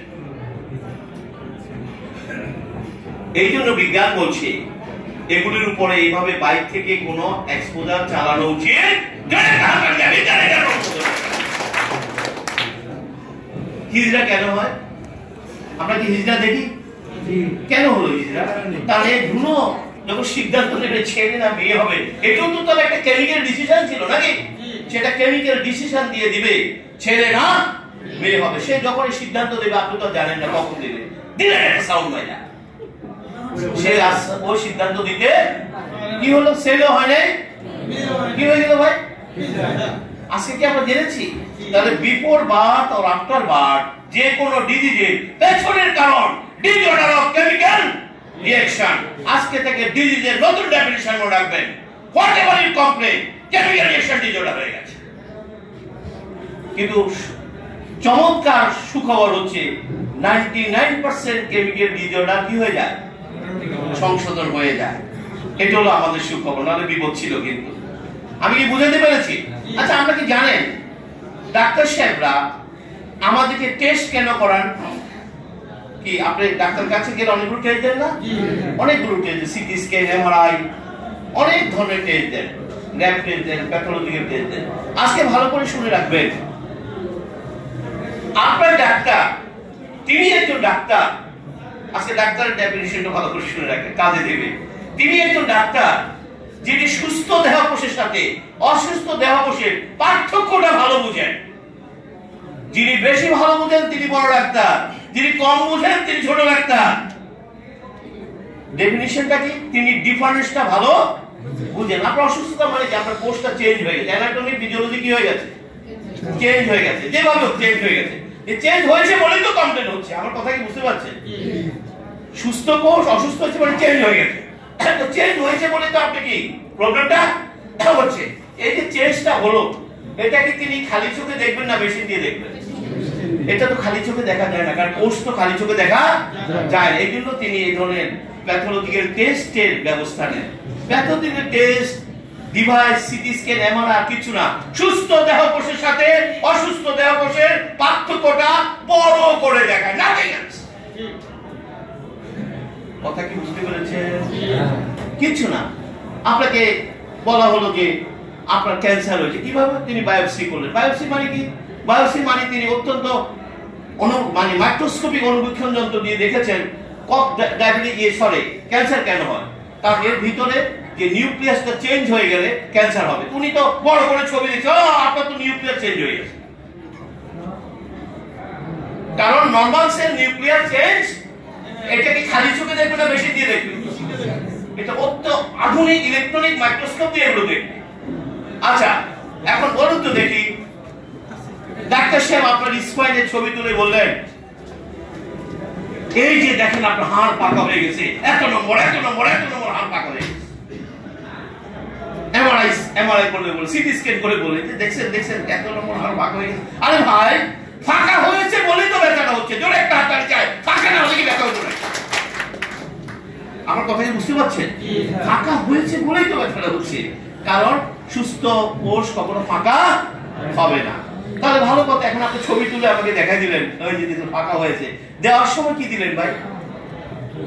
দেওয়ার সময় কি দিলেন? তো কি হলো ঘটনাটা? চাপ দিয়ে তিনি যে কাজটা করেছেন, ওই ফাঁকা জায়গা থেকে তো অবশ্যই সিগন্যাল পাঠাবে, এটা নিয়ম। বডি অসুস্থ কোষ সিগন্যাল পাঠাবে, সে ফাঁকা জায়গা থেকে সিগন্যাল পাঠাচ্ছে, আর ডাক্তার সাহেব কতগুলো ডাক দিয়ে সিগন্যাল গুলো বন্ধ করে দিয়েছে। রোগী তো মহাকুশি, জানেন কত বড় ডাক্তার, হাড়ের ডাক্তার, ওনার ওষুধ খাওয়ার পর এখন তো ব্যথা নাই। ওমা কি ভালো, আসলে ব্যথা আছে না নাই সেটা পাচ্ছি না। তো এইভাবে দিন যায়, ড্রাগের পরিমাণ বাড়তে থাকে, ফাঁকও বাড়তে থাকে, ড্রাগও বাড়তে থাকে, ফাঁকও বাড়তে থাকে। আগে একটা ব্যথার ওষুধ খেয়েছে, এখন দুইটা খায়, আর কটা খাবেন? ফাঁক তো বাড়তেছে, কারণ ফাঁক পূরণ করার ক্ষমতা ডাক্তারের হাতে নেই। জোরে একটা হাতে যায়, ফাঁক পূরণ ক্ষমতা কার হাতে? আপনি পাচ্ছেন ডাক্তারের সাথে, এটা ফাঁক বেড়ে গেছে। এবার ডাক্তার সাহেব বলল, এত ওষুধ খাওয়াচ্ছি কাজ তো হয় না, দেখি আবার একটা এমআরআই করেন। করি, হ্যাঁ আপনার তো হাড়ের ফাঁক হয়ে গেছে, এটা অপারেশন ছাড়া উপায় নেই। তো আজকে কেন আমার অপারেশনের প্রয়োজন হয়ে পড়লো? দীর্ঘদিন রং ট্রিটমেন্ট, দীর্ঘদিন রং ট্রিটমেন্টের কারণে এখন বছর অপারেশন লাগে। অপারেশন কি সমাধান? অপারেশন কি সমাধান? আপনি আরেকটা বিপদের মধ্যে ঢুকছে। এইভাবে আমাকে কি হচ্ছে, হাতে রিং করানো লাগছে, এভাবে আমাকে বাইপাস সার্জারি করতে হচ্ছে, এভাবে আমাকে ডায়ালাইসিস করতে হচ্ছে। কিন্তু প্রথম যেদিন আমি ডাক্তারের কাছে গিয়েছিলাম, বলছে সামান্য ক্রিয়েটিনিন বেড়েছে। 10 বছর পরে কি বলছে, 5 বছর পরে কি বলছে, আপনার তো ক্রিয়েটিনিন বেড়ে 10 হয়ে গেছে, এখন কি করতে হবে? ডায়ালাইসিস করেন। কিন্তু আমি প্রথম যেদিন গিয়েছিলাম কত ছিল ভাই? অল্প ছিল। 10 বছর পরে 10 হয়ে গেছে। আমি কি আপনাদেরকে বুঝাতে পেরেছি? লং টাইম ড্রাগ দিয়ে দিয়ে সিম্পটম গুলোকে সাপ্রেস করা হয়েছে, আর ভিতরে প্রবলেম গুলো, তার কোষের চিকিৎসা দেওয়ার ক্ষমতা ডাক্তার হাতে। Message clear? আমরা কি বুঝতে পারছি কেন আমরা বিপদের মধ্যে চলে যাচ্ছি? ফাঁক তো বাড়তেছে, আপনি টের পাচ্ছেন না। আসুন, আমরা অলরেডি পেয়ে গেছি বিজ্ঞান এখানে বলছে কথা কথা সিটি স্ক্যান, এমআরআই এগুলি করানো উচিত, এক্সেপশন ভিন্ন আলোচনা। দ্বিতীয় কারণ বলছে, এই যে জায়গাটি তৈরি হলো, ধীরে ধীরে আকার আকৃতিতে পরিবর্তন হবে, 9 মাস মাতৃ জঠরে থাকবে। কার খাবার খেয়ে? মা তো খাবার খায়, সে তো খাচ্ছে ক্যালসিয়াম ট্যাবলেট, আয়রন ট্যাবলেট, সে তো খেয়েছে ডাক্তারের দেওয়া ড্রাগস। অথচ বিজ্ঞান বলছে এই শিশুর প্রতিটি দেহ, প্রতিটি অঙ্গ প্রত্যঙ্গ তৈরি হবে মায়ের প্রকৃতির খাবার থেকে। মা যেহেতু খাবার খায়নি, তাই সে একটা অসুস্থ দুর্বল শিশুর জন্ম দিয়েছে। 3 নম্বর কারণ হিসেবে বলেছে, এবার শিশুটি পৃথিবীতে আসবে। কিভাবে আসবে? বলছে মায়ের যোনিপথ দিয়ে পৃথিবীতে আসবে। এখন কিভাবে আসে ভাই? নিয়ে আসে। বিজ্ঞান বলছে সিজার করানো যাবে না। জোরে হাততালি দিয়ে বিজ্ঞান সিজার অনুমোদন দেয় না। এক্সেপশন ভিন্ন আলোচনা, ব্যতিক্রম ভিন্ন আলোচনা। যে নো, সিজার করানো যাবে। কেন সিজার করানো যাবে না? কারণ তো আছে। বিজ্ঞান বলছে মায়ের যোনিপথে জীবাণুর মহাসমুদ্র। এই শিশুটি যখন মায়ের যোনিপথ থেকে পৃথিবীতে আসে, প্রথমে মায়ের দেহের জীবাণুর সাথে যুদ্ধ করে তার ইমিউনিটি শক্তিশালী করে। এই জন্য দেখবে সিজারিয়ান বাচ্চারা প্রায় অসুস্থ থাকে। কারণটা কি? কারণ সে তো মায়ের জীবাণুর সাথে যুদ্ধ করেনি, সে প্রকৃতির নতুন নতুন জীবাণুর সাথে যুদ্ধে হেরে যায়। আমরা কি এখন জীবাণুর সাথে যুদ্ধ করছি? আরে কথা বলেন না কেন? আমরা জীবাণুর সাথে যুদ্ধ করে বেঁচে আছি। সেই মুহূর্তে আপনার আমার মৃত্যু ঘটবে, যে মুহূর্তে জীবাণুর সাথে যুদ্ধ করার ক্ষমতা আপনি হারিয়ে ফেলবেন। সৃষ্টিকর্তা এই রহস্য জানতেন, তাই তিনি জন্মের মুহূর্তে আপনার ইমিউনিটি বুস্ট করে দিয়েছে। জোরে হাতে ইমিউনিটি বুস্ট করে দিয়েছে। Message clear? তাহলে আমাদের ডাক্তার সাহেবরা কেন এটাকে অ্যাভয়েড করে যান? যেমন আমরা যখন এসব কথা বলি মানুষ চুপ করে থাকে, জীবাণুর সাথে যুদ্ধ করছি কেমন লাগে শুনতে, কেমন? কারণ আমাদের ছোটবেলা শিখিয়ে দেওয়া হয়েছে জীবাণু মুক্ত থাকো। কি শিখানো হয়েছে? অথচ আজকের আলোচনা আমরা দেখলাম জীবাণু মুক্ত থাকার কোনো সুযোগ। আপনাদের জীবনের শেষ দিন পর্যন্ত জীবাণুর সাথে থাকতে হবে, জীবাণুর বিরুদ্ধে ফাইট করে বডিটাকে টিকিয়ে রাখতে হবে। এটাই সায়েন্স। কিন্তু তাহলে ডাক্তার এটা কেন বলে না? তার এটা বললে তো ভ্যাকসিনের ব্যবসা চলবে না, এটা বললে তো অ্যান্টিবায়োটিকের ব্যবসা চলবে না। আচ্ছা বলুন তো দেখি, এই ভ্যাকসিন দিয়ে অ্যান্টিবায়োটিক দিয়ে এই দেহটাকে কি আসলে জীবাণুর বিরুদ্ধে ফাইট করে টিকে রাখা সম্ভব? না, তিনিও জানেন এটা সম্ভব না, কিন্তু আমাদেরকে বলতে দেয়া হয় না। Message clear? কারণ ইমিউনিটি ঠিক রাখার দায়িত্ব কার হাতে? ডাক্তার না নেচার? এই জন্য ওনারা বলেন অ্যান্টিবায়োটিক খান, ভ্যাকসিন মারেন, ওই করেন, সেই করেন, ইমিউনিটির কথা বলবেন না। তাহলে চতুর্থ কারণ বলছে, এবার এই শিশুটি 6 মাস মাতৃদুগ্ধ পান করবে। কার দুগ্ধ খায়? কার দুগ্ধ? পটের দুধ আর মায়ের দুগ্ধ কি এক? সেখানেও শিশু দেহ তৈরি হতে পারে। পঞ্চম কারণ হিসেবে বলেছে, এবার শিশুটি যখন স্বাভাবিক খাবারে আসে তার মুখে তুলে দেওয়া হয় লজেন্স, চিপস, ড্রিঙ্কস, এভাবে চলতে থাকে। 10 কেজি মাংস, 10 packet cigarette, CFC, KFC, DFC, Chinese, চলে কিনা বলেন?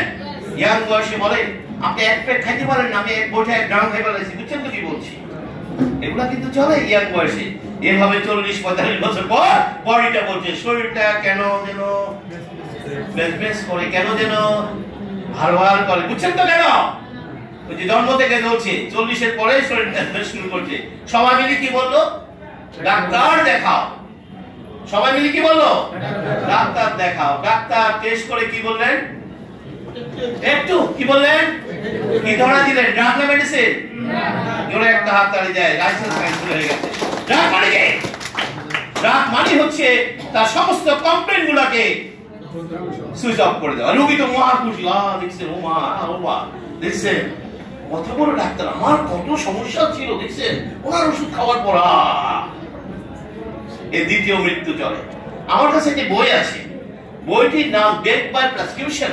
এটা আমেরিকান দুইজন ডক্টরেটের লেখা। বইটির শিরোনাম ডেথ বাই প্রেসক্রিপশন। বুঝতে তো পারছেন, মূল কথা হচ্ছে, বলছে যতক্ষণ পর্যন্ত আপনার দেহকে ড্রাগ দিয়ে চার্জ করেননি ততক্ষণ আপনার মৃত্যু পরোয়ানা ইস্যু করা হয়নি। প্রথম অসুস্থতা কোনো রোগ ছিল না, অসুস্থতা শুরু হয়েছে যখন আপনি ড্রাগ নেওয়া শুরু করেছেন। জোরে একটা হাতে ড্রাগ নেওয়া শুরু করেছেন। তাহলে আসুন, আমরা এতক্ষণ দেখতে পেলাম আমাদের সমস্যাটা কোথায়? কোথায়? কোষে। তো আমরা জেনে গেছি সমস্যাটা কোষে। তাহলে কি এই কোষের চিকিৎসাটার দায়িত্ব কার হাতে দিতে হবে? ডাক্তার না নেচার? এখন আমরা কার হাতে দিয়ে রেখেছি? ডাক্তার হাতে দিয়ে। আসুন, এই কোষটাকে সুস্থ করতে গেলে আবারও নেচারের কাছে দায়িত্ব অর্পণ করতে হবে। আসুন আমরা দেখি নেচার কিভাবে আপনার এই কোষটাকে সুস্থ করে তোলে। আমরা এখানে যারা আছি তারা জীবিত না মৃত? কে জীবিত? কোষ জীবিত, আপনি মৃত। কোষ মৃত, আপনি মৃত। কোষ অসুস্থ, আপনি অসুস্থ। তো মনোযোগ দিয়ে শুনবেন, একটি জীবিত দেহ, একটি জীবিত কোষ দুটো জিনিস নিয়ে বেঁচে থাকে, সুস্থ থাকে। স্পেসিফিক কথাগুলো শুনবেন, আমরা আলোচনা শেষ প্রান্তে এসে গেছি। স্পেসিফিক দুটো জিনিস নিয়ে বেঁচে থাকে, একটা অক্সিজেন আর একটা নিউট্রিশন। আপনার কোষ কখনো ডাক্তার ছিলেন না, আপনার কোষ কখনো হাসপাতাল, আপনার কোষ কখনো ড্রাগ ছিল না। সে শুধু দুটো জিনিসকে চিনে, অক্সিজেন এবং বিশ্বাস করেন এই যে অসুস্থ মানুষগুলোকে যখন দলা মশা করে অ্যাম্বুলেন্সে তোলে, কোষ কিন্তু বলছে আমার কোথায় নিয়ে যাচ্ছে, আমি তো ওদেরকে চিনি না, আমার দরকার অক্সিজেন এবং নিউট্রিশন। আসুন আমরা অক্সিজেন নিয়ে একটু কথা বলি। আমরা প্রতিটি সুস্থ মানুষ প্রতি মিনিটে 18 থেকে 20 বার শ্বাস গ্রহণের মাধ্যমে 11,000 লিটার বাতাস গ্রহণ করি 24 ঘন্টায়। কত লিটার? 11,000 লিটার বাতাস খেতেছেন বসে বসে, তার পর নাই। বাতাসে কি ছিল? শুধু কি অক্সিজেন? বাতাসে অক্সিজেন ছিল, নাইট্রোজেন ছিল, অনেক মিশ্র বাতাস যখন আপনার নাক মুখ দিয়ে লাং এসেছে। কোথায়? লাং। লাং কি দিয়ে তৈরি? সেল দিয়ে তৈরি। লাঙের কোষগুলোকে বলে অ্যালভিউলি সেল। লাঙের কোষগুলোর কাজ হচ্ছে ওই বাতাস থেকে 11,000 লিটার বাতাস থেকে 550 লিটার অক্সিজেন ধরে রাখা। সকলে একটা শ্বাস নেন, সবসময় নিচ্ছেন, কখনো ভাবেন না আমরা খামাখাই নি, খামাখা নিচ্ছেন, একটু ভাবতে। এই যে তাহলে বাতাস দিয়েছি কত লিটার? 11,000। বাতাসটা লাঙে আসার পর সে শুধু কি ধরে রেখেছে? এই যে বাকিটা ছেড়ে দিয়েছে। তাহলে অক্সিজেন ধরেছে কত লিটার? একটু জেনে রাখেন, এমবিবিএস পড়ার দরকার নাই, শুধু এগুলো জেনে রাখেন, ডাক্তার গুড বয় হয়ে যাবে। ডাক্তার গুড বয় হয়ে যাবে। তাহলে লাংসের অক্সিজেনটা ধরে কি করবে? সারা শরীরে ছড়িয়ে দেবে। কিভাবে ছড়াবে? আপনার সারা শরীরে রক্ত সঞ্চালন লাইন রয়েছে, আপনার সারা শরীরে রক্ত সঞ্চালন লাইনের উৎপত্তি হার্ট থেকে উঠে এটা সারা শরীর পরিভ্রমণ করে আবার হার্টে ফিরে এসেছে। এই পুরো রক্ত সঞ্চালন লাইনকে যদি লম্বা করা হয়, দৈর্ঘ্য হবে 1.5 লক্ষ কিলোমিটার। কত কিলোমিটার? মাথায় ঢুকাইলেন, কত মিটার? 1.5 লক্ষ কিলোমিটার রক্ত সঞ্চালন লাইন। তাহলে এই রক্ত সঞ্চালন লাইন কি আমার লাঙের ভিতর দিয়ে যায়নি? গেছে। ব্রেনের ভিতর দিয়ে যায়নি, সারা শরীর পরিবহন করছে। লাংসের কি করেছে? এই যে বাতাস থেকে অক্সিজেনটা ধরে সাথে সাথে তার পাশ দিয়ে বয়ে যাওয়া রক্ত সঞ্চালন লাইন এটা পাস করে দিয়েছে। আবার একটা শ্বাস নেন, একটু ভাবুন কি ঘটনা ঘটেছে। লাংসের অক্সিজেনটা ধরে ব্লাডে পাস করলো, বাকিটা ছেড়ে দিল। একটা হাত তাড়ি দেন না, বুঝেন না বলে কেমনে কেমনে খেয়াল করেছেন? অক্সিজেনটা ব্লাডে পাস করে দিয়েছে, ধরে ব্লাডে পাস করে দিয়েছে। টোটাল ব্লাড ভলিউম আছে আপনার বডিতে 5 থেকে 6 লিটার। কত লিটার? সেখানে 3টা কোষ রয়েছে, white blood, red blood, platelet. প্রত্যেকের কাজ আলাদা আলাদা। রেড ব্লাডকে দায়িত্ব দেওয়া হয়েছে লাংসের বাতাস থেকে অক্সিজেনটা ধরে যখন ব্লাডে পাস করবে, তোমার কাজ হচ্ছে সেটাকে ধরে ফেলা। তাহলে অক্সিজেনটা কে ধরলো? ব্লাডে, রেড ব্লাড। আবার একটা শ্বাস নেন। এবার টোটাল প্রক্রিয়াটা ভাবুন কি ঘটনা ঘটেছে। প্রথমে শ্বাস নিলাম, লাংসের অক্সিজেনটা ধরে ফেললো, ব্লাডে পাস করলো, রেড ব্লাড অক্সিজেনটা ধরে ফেললো। তাহলে আলটিমেটলি অক্সিজেনটা কে ধরলো? Red blood. কে ধরলো? এই যে প্রতিটা শ্বাসে বলছে টোটাল প্রক্রিয়াটি সম্পন্ন হয় 1 সেকেন্ডের 1000 ভাগের 1 ভাগ সময়ের মধ্যে। অক্সিজেনটা ধরে বাকিটা ছেড়ে দিয়েছে। কথা কি বোঝা গেছে কি বলছি? তাহলে আসেন, রেড ব্লাড অক্সিজেনটা ধরে কি করবে? রক্ত স্রোত এসে হার্টে নিয়ে যাবে। আপনার হার্ট প্রতি মিনিটে, কমান্ড শুনবেন, প্রতি মিনিটে 70 থেকে 72টা পাম্প করে 5 থেকে 6 লিটার রক্তকে 1 মিনিট সময়ের মধ্যে 2 বার দেহ ঘুরে নিয়ে আসে। একবার কত কিলোমিটার? 1.5 লক্ষ কিলোমিটার। 2 বার কত? আবার শুনেন, আপনার হার্ট প্রতি মিনিটে 70 থেকে 72টা পাম্প করে 5 থেকে 6 লিটার রক্তকে 1 মিনিট সময়ের মধ্যে 3 লক্ষ কিলোমিটার রাস্তা ঘুরে নিয়ে আসে। বুঝেন না মনে আমি কি বলছি? বুঝছেন? শুনেন, আপনার ডাক্তার আপনার বাসা থেকে অনেক দূরে, চেন্নাই, বোম্বাই তো আরো দূরে। আপনার নেচার যদি আপনার সাথে বিট্রে করে, ঘরের চৌকাঠ ফেরোতে পারবেন না। আমি কি বুঝাতে পারছি? ঘরের চৌকাঠ ফেরোতে পারবেন না, ডাক্তার অনেক দূরে। তাহলে খেয়াল রাখতে হবে, নেচার বাঁচিয়ে রেখেছে বলে ডাক্তার সুযোগটা গ্রহণ করে, তাহলে কিন্তু পারতো না। Message clear? তো আসুন, আমি শ্বাস নিলাম, লাং অক্সিজেনটা ধরলো, ব্লাডে পাস করলো, রেড ব্লাড ধরে ফেললো, হার্টে নিয়ে গেল, হার্ট পাম্প করে সারা শরীরে ছড়িয়ে। কেন? বিজ্ঞান বলছে মাত্র 1.5 মিনিট যদি আপনার কোষ অক্সিজেন না পায়, আপনার কোষের মৃত্যু ঘটবে। কয় মিনিট? সৃষ্টিকর্তা এই রহস্য জানতেন, তাই তিনি আপনাকে আমাকে ঘুমে জাগরণে দম নেওয়ার ব্যবস্থা করে। হাত তালি দেন, বুঝলেন না কেন দম নিচ্ছেন? আজকে ক্লিয়ার কেন দম নিচ্ছেন? কয় মিনিট? কোষ 1.5 মিনিট বেশি বাঁচবে না যদি আপনি দম না নিতে পারেন। তাহলে একদম মৃত মানুষের সাথে জীবিত মানুষের পার্থক্য কোথায়? মৃত মানুষ দম নিতে পারে না। দম নিতে পারে না মানে কি নিতে পারে না? তাহলে তার মৃত্যু ঘটেছে কিসের অভাবে? সিম্পল, এমবিবিএস পড়ার দরকার নেই, সিম্পল তার মৃত্যু ঘটেছে অক্সিজেনের অভাবে। সবচেয়ে বেশি অক্সিজেন দরকার ব্রেন সেলের। বলছি মাত্র 4 মিনিট যদি আপনার ব্রেন সেল অক্সিজেন না পায়, আপনি স্ট্রোক করে যাবেন। মাত্র 5 মিনিট যদি হার্ট সেল অক্সিজেন না পায়, হার্ট অ্যাটাক করে যাবেন। এই জন্য স্ট্রোক এবং হার্ট অ্যাটাকের রোগীদেরকে ডাক্তাররা কম বাঁচাতে পারে। কেন জানেন? সবচেয়ে বেশি অক্সিজেন কার দরকার? ব্রেনকে বলা authority of the body, speaker of the body. ব্রেনের নির্দেশনা ছাড়া হাতের আঙ্গুল নড়বে না, চোখের পাতা নড়বে না, বডির কোনো অংশ কাজ করবে না ব্রেন যদি নির্দেশনা না দেয়। তাহলে ব্রেন যে নির্দেশনা দিচ্ছে, ব্রেন কার সাহায্য নিয়ে? দমে দমে অক্সিজেন, হাত তালে যে বুঝে নেয় যে দমে দমে অক্সিজেন নিয়ে সে কিন্তু কাজগুলো করে যাচ্ছে। এই জন্য বডিতে যখন অক্সিজেন লেভেল কমতে থাকে, সবচেয়ে বেশি বড় ঝুঁকিতে থাকে। ভাই কথাগুলি কি বেশি কঠিন? না, সবচেয়ে বেশি অক্সিজেন কার দরকার? অক্সিজেন লেভেল যখন কমে সবচেয়ে বড় ঝুঁকি দিকে থাকে এবং মানুষের মৃত্যু ঘটে। তাহলে বলুন তো দেখি, একজন মানুষের মৃত্যু ঘটে ডাক্তারের অভাবে না অক্সিজেনের অভাবে? আমরা কি বলি? আরে সময় মতো যদি অ্যাম্বুলেন্সটা খবর দেওয়া যেত। আবার ডাক্তারও বলেন টাইমলি কেন নিয়ে আসবেন না। আজকে ভালো করে শুনে রাখুন, আপনার আমার মৃত্যু হাসপাতালে হোক আর বাইরে হোক আর যেখানে হোক, মৃত্যু ঘটবে অক্সিজেনের অভাবে। মৃত্যু কখনো ডাক্তারের অভাবে হবে না। তাহলে আইসিইউতে কেন মানুষের মৃত্যু ঘটে? সেখানে কি ডাক্তারের অভাব ছিল? কথা বলেন না কেন? সেখানে কি অক্সিজেনের অভাব ছিল? কোনটার অভাব ছিল? মারা গেছে। কারণ কি? তিনি আইসিইউর ভিতরে কি খেতে পারেননি।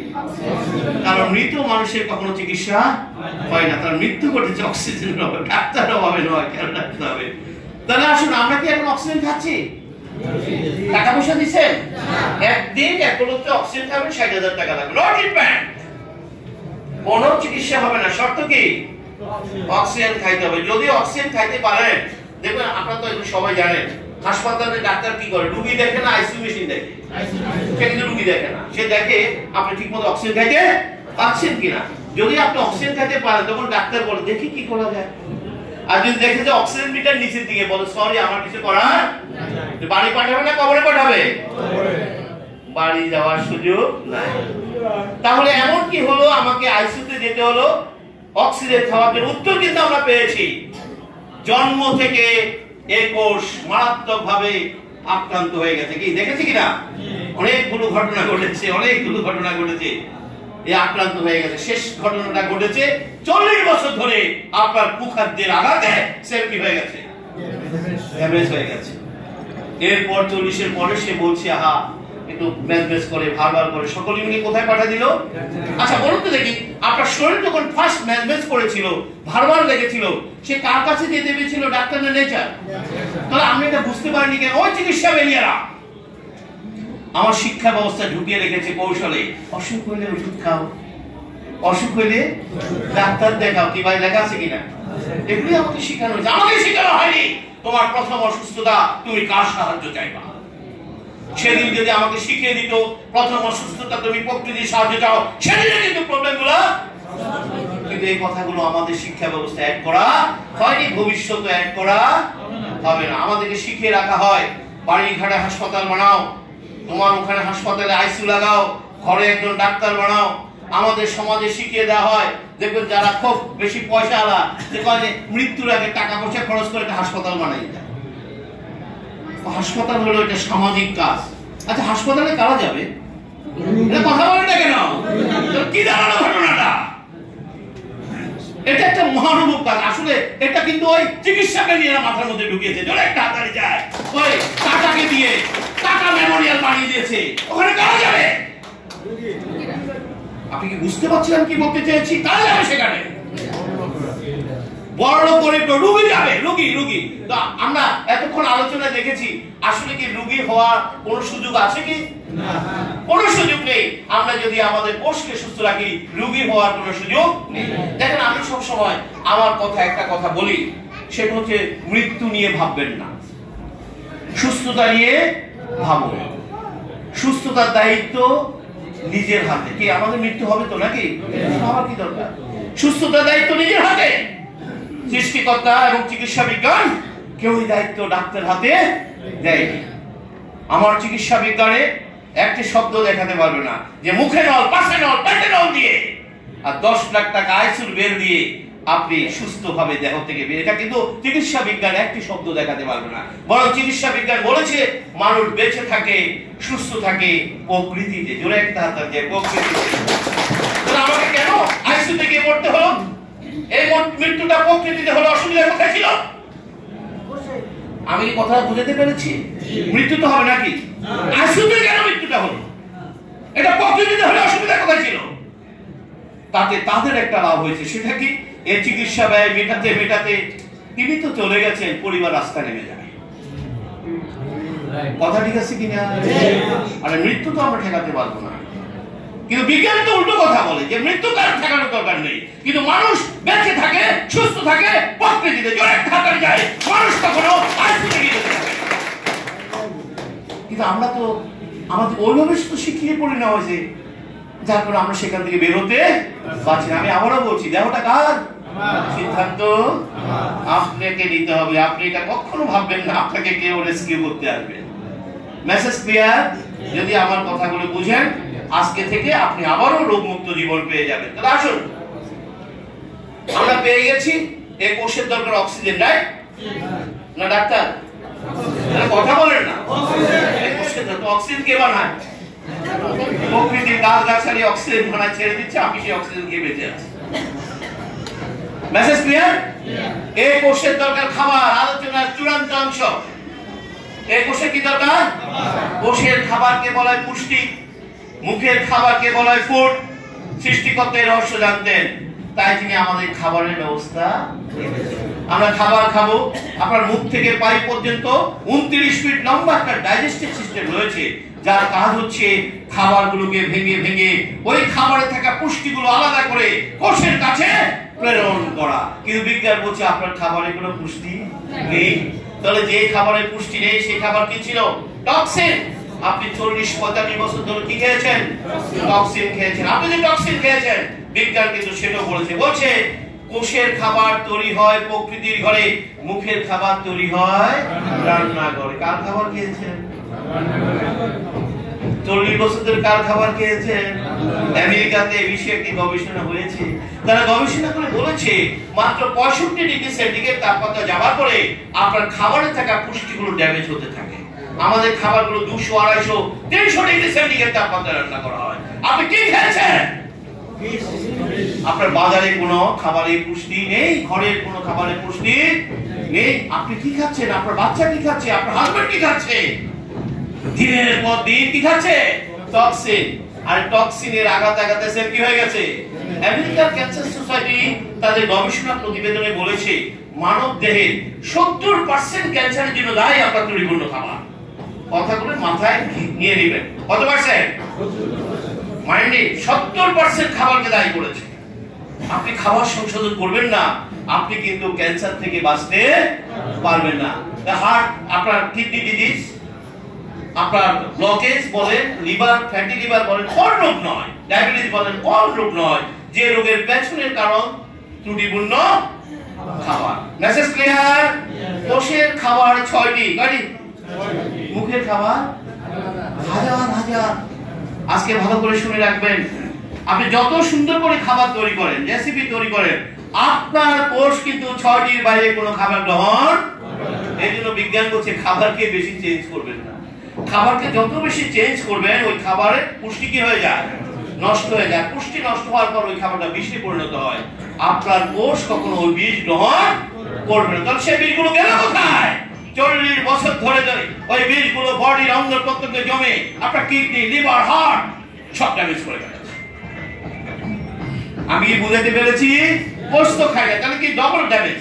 কোষ খাবার পায়নি, বরং কোষ আহত হয়েছে। জোরে একটা হাততালি চাই। খাবার পায়নি, আহত হয়েছে। বারবার সে আহত হয়েছে, সেগুলো সে অসুস্থ হয়ে পড়েছে। তাহলে আমরা পেয়ে গেলাম আমাদের সমস্ত সমস্যার জায়গা কোথায়? সমস্ত সমস্যার জায়গা কোথায়? আচ্ছা বলুন তো দেখি, এতক্ষণ আলোচনা আমরা কি কোথাও দেখেছি আমার এই কোষ কি অসুস্থ হয়েছে একজন ডাক্তারের অভাবে? কথা বলেন। আমরা কি কোথাও দেখেছি এই কোষ কি অসুস্থ হয়েছে একটি হাসপাতালের অভাবে? কিন্তু আমাদের সকলের আক্ষেপ, গ্রামের মানুষ বলে যদি একটা বড় প্রফেসর দেখা যায়, আহারে কে বলতে বলতে মারা যায়। শহরের মানুষ বলিস যদি সিঙ্গাপুর যেতে পারতাম, ব্যাংকক যেতে পারতাম। তার আক্ষেপ, বড়টা ডাক্তার দেখাতে পারলে প্রবলেমটা সলভ। অথচ আমরা যখন আলোচনা দেখলাম এই কোষটি কোনো ডাক্তারের অভাবে অসুস্থ, এই কোষটি কখনো কোনো হাসপাতালের অভাবে অসুস্থ হয়নি। সে অসুস্থ হয়েছে 3টি কারণে: অক্সিজেনের অভাব, পুষ্টির অভাব, টক্সিনের আঘাত। আমি কিন্তু আলোচনার চূড়ান্ত এখন যা বলবো এটা কিন্তু মেইন, আপনি একটু মনোযোগ রাখবেন। এতক্ষণ বলছি প্রেক্ষাপট তৈরি করেছি, এখন মূল কথাগুলি বলবো। তাহলে তিনটি কারণে সেল ড্যামেজ হয়ে গেছে: অক্সিজেনের অভাব, পুষ্টির অভাব, টক্সিনের কি হয়েছে কিনা বলেন। তিনটি ঘটনা ঘটেছে। আপনি বলতে পারবেন যে অক্সিজেনের অভাবটা কিভাবে হলো? বিজ্ঞানী বলছে আমার প্রকৃতিতে অক্সিজেন স্বল্পতা দেখা দিয়েছে। এই অক্সিজেনের কে সরবরাহ করে? গাছগাছালি, নাকি? সব প্ল্যান্ট কেটে ছাড়কার করে দেওয়া হচ্ছে। আমাজনকে বলা হয় পৃথিবীর ফুসফুস। প্রতি বছর হাজার হাজার কিলোমিটার আমাজন বন কেটে ছাপ করে দেওয়া হচ্ছে।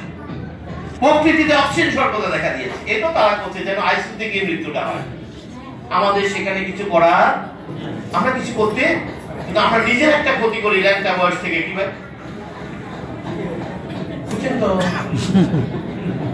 কি হলো? বিজ্ঞান বলছে ব্রিথিং টেকিং ফর অক্সিজেন। সৃষ্টিকর্তা এটা রেখেছে অক্সিজেন খাওয়ার জন্য।